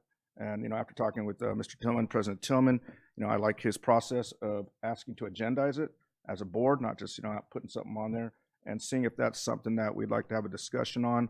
One thing I think about is we're not telling the community what to do, but maybe to give them a choice, a simple choice of yes or no. Are they interested in investing into our community? You've heard me say many a times, we are the leaders in this city, this community, on the redevelopment of it, the modernization of it. And, I'm very proud of that, but I know our last bond has already all been encumbered, I believe. I think all of that's already been spent. So if we're going to continue with modernization, reconstruction, and, building new things and exciting things for our district, which is also our city, I would like us to at least entertain the conversation. So I'm asking for that to be agendized. Thank you. Mr. President. Thank you. And that brings us to the superintendent and staff. Thank you, President Tillman. First of all, just a happy new year to everyone and everyone across the district and the community. And I do want to share a little bit of information regarding the awesome parade that we're going to have this Saturday for Jaden Daniels. Just a bit of tidbit information. He is the 86th Heisman Trophy winner since the trophy was established in 1935. So I thought to myself, well, how many cities are there in the United States? And just Googled that real quick, and apparently there's approximately 120,000 cities in the United States. And so he is the 86th Heisman Trophy winner, and no city has had a repeat Heisman Trophy winner. So this is pretty unique and pretty special. So we're pretty excited. So for the audience, the parade is on Saturday, January 20th. It starts at 10 o'clock. Want to make sure everyone knows that the parade is free to attend. Parking will be available at Cal State San Bernardino's parking lot F, G, and H. Access these lots through North Park Boulevard and Coyote Drive from 6:30 a.m. to 9 o'clock a.m. There are hard road closures along North Park that will go into effect at 9:30 a.m. And as I said, the parade kicks off at 10 a.m. The exciting news is there are 500 tickets to the stadium presentation, which begins at 1:30 p.m. I figure that's 1:30 today already, or 1:30 tomorrow. This is a presentation which begins at 1:30. Oh, the 500 tickets have already been issued. They're available now. Okay. So there are 500 available tickets to the stadium presentation, which begins at 1:30 p.m. You can go to our website, www.sbcusd.com/HEI5MAN, and click on Get Tickets Now at the bottom of the page. You'll have to enter the following promo code, BOE500. So let me give you that website again, www.sbusd.com/HEI5MAN, and the promo code is BOE500. I'm assuming if you go to our sbcusd.com, you'll see a link. There you go. All right. And there is no on-site parking. Parking will be available again at Cal State San Bernardino's parking lot C. A shuttle service will run continuously beginning at 7:30 a.m. To Cajon High School. Just be aware that all concert and stadium policies are in effect. Please go to the website that I mentioned for the specifics to the policies that are in effect. So, Mr. Yana, can I just make a clarification? Yes, sir. Mary Rome, because he mentioned 500 tickets, but how many total tickets have we given out already? We're almost there. We're almost not there. So, but the total capacity is what? 5,000. 5,000. So, I just want to make sure you said 500, but you get there and there's 5,000 people. You know, we've been giving out tickets already. All right. Thank you. President Tillman. And so with that, I just want to thank Cal State San Bernardino University for their support in helping this parade become a reality.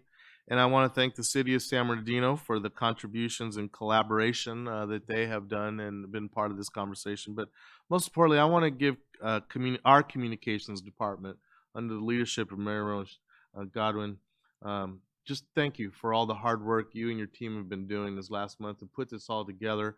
And a special thanks, of course, to Jaden Daniels and his family, who've just been great to work with, and we appreciate their sincerity. And I'm really looking forward to meeting Jaden. I keep hearing how humble he is and how unassuming he is, and I think how embarrassed he is of all this fanfare. So he seems like a wonderful young man, and we're going to be excited to celebrate him on Saturday.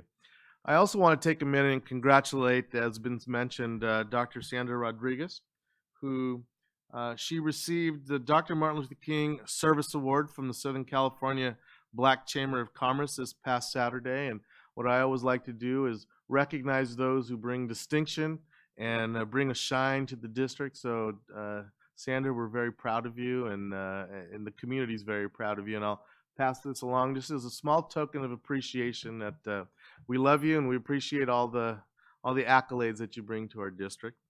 And as was mentioned, also I have one for Dr. Will Greer, who received the prestigious Educators Award by the Inland Empire Concerned African American Churches this past Monday. Will just texted me, said, hey, no, I was getting an award, so he's already home in his pajamas. But we're very proud of Dr. Will and Greer, and we thank him for his contributions and bringing great distinction to our district for his work. And then I want to also congratulate Dr. Marcus Funches, first of all, for all the work that he and his department did to fill all the positions that you saw today. That was not an easy task. But his student teacher program was featured in the California Teachers Association magazine titled California Educators. So Dr. Funches, congratulations to you and your staff for the great work and bringing distinction to our district as well. And I do want to echo how much fun we had this weekend, not only attending the Black Chamber of Commerce dinner, great performance by the Bromatics. Those guys were awesome, man. They did Delphonics, the Dells, they were good. But also attending the MLK prayer breakfast. That was the first time I had attended that function, and boy, what a great event! What a great community sense! What a great speaker! And David Emmanuel Goatley, the keynote speaker was just the message was on point. And then of course being a part of the parade and seeing everybody was a part of it. So thank you guys for representing the school district and the community well. And I got to meet Colleen Brown, who is a student at Ingram Elementary. She was one of the people in the parade, and she was crowned as the queen of the annual Miss Black Awareness pageant. And she's one of our students from Ingram Elementary, so very excited about that. Then the last thing I want to congratulate, people I want to congratulate is our amazing mock trial team from Cajon High School, who were able to reach the semifinals of the county. Unfortunately, they got knocked out in the semis. It was close. But they put a great fight. But that program has really been outstanding and has brought a lot of great distinction to this district. They actually won the county award a couple years ago. So it's a strong program, and kudos to them. And finally, just on behalf of Cabinet and everyone in the San Marino City Unified School District, we want to recognize that this is School Board Recognition Month, and know that we are all very pleased and very honored to work alongside 7 people who truly care about kids, truly care about the community, who are easy to work with. You ask tough questions, but they're the right questions. And for all the good work that you do for the kids and community, we want to say thank you. And that's all my comments tonight, President Tillman. Thank you, Mr. Ariano. We're at section 14. I want you to note that it says 11 o'clock, but it's only 10 o'clock, so we're ahead of time. Let's go to 14.1, review of requests. Thank you, sir. Good evening. From the student achievement data presentation, Ms. Rosales Medina asked if there are other programs that we might not be aware of that limit student participation. Also from the same presentation, Ms. Rosales Medina asked to see the 2018-2019 CASP data to compare where we were before COVID.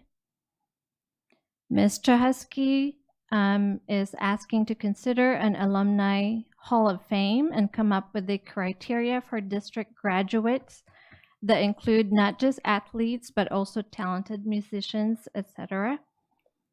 Dr. Wyatt requested for board consensus to agendize a bond discussion. Not sure if there was consensus.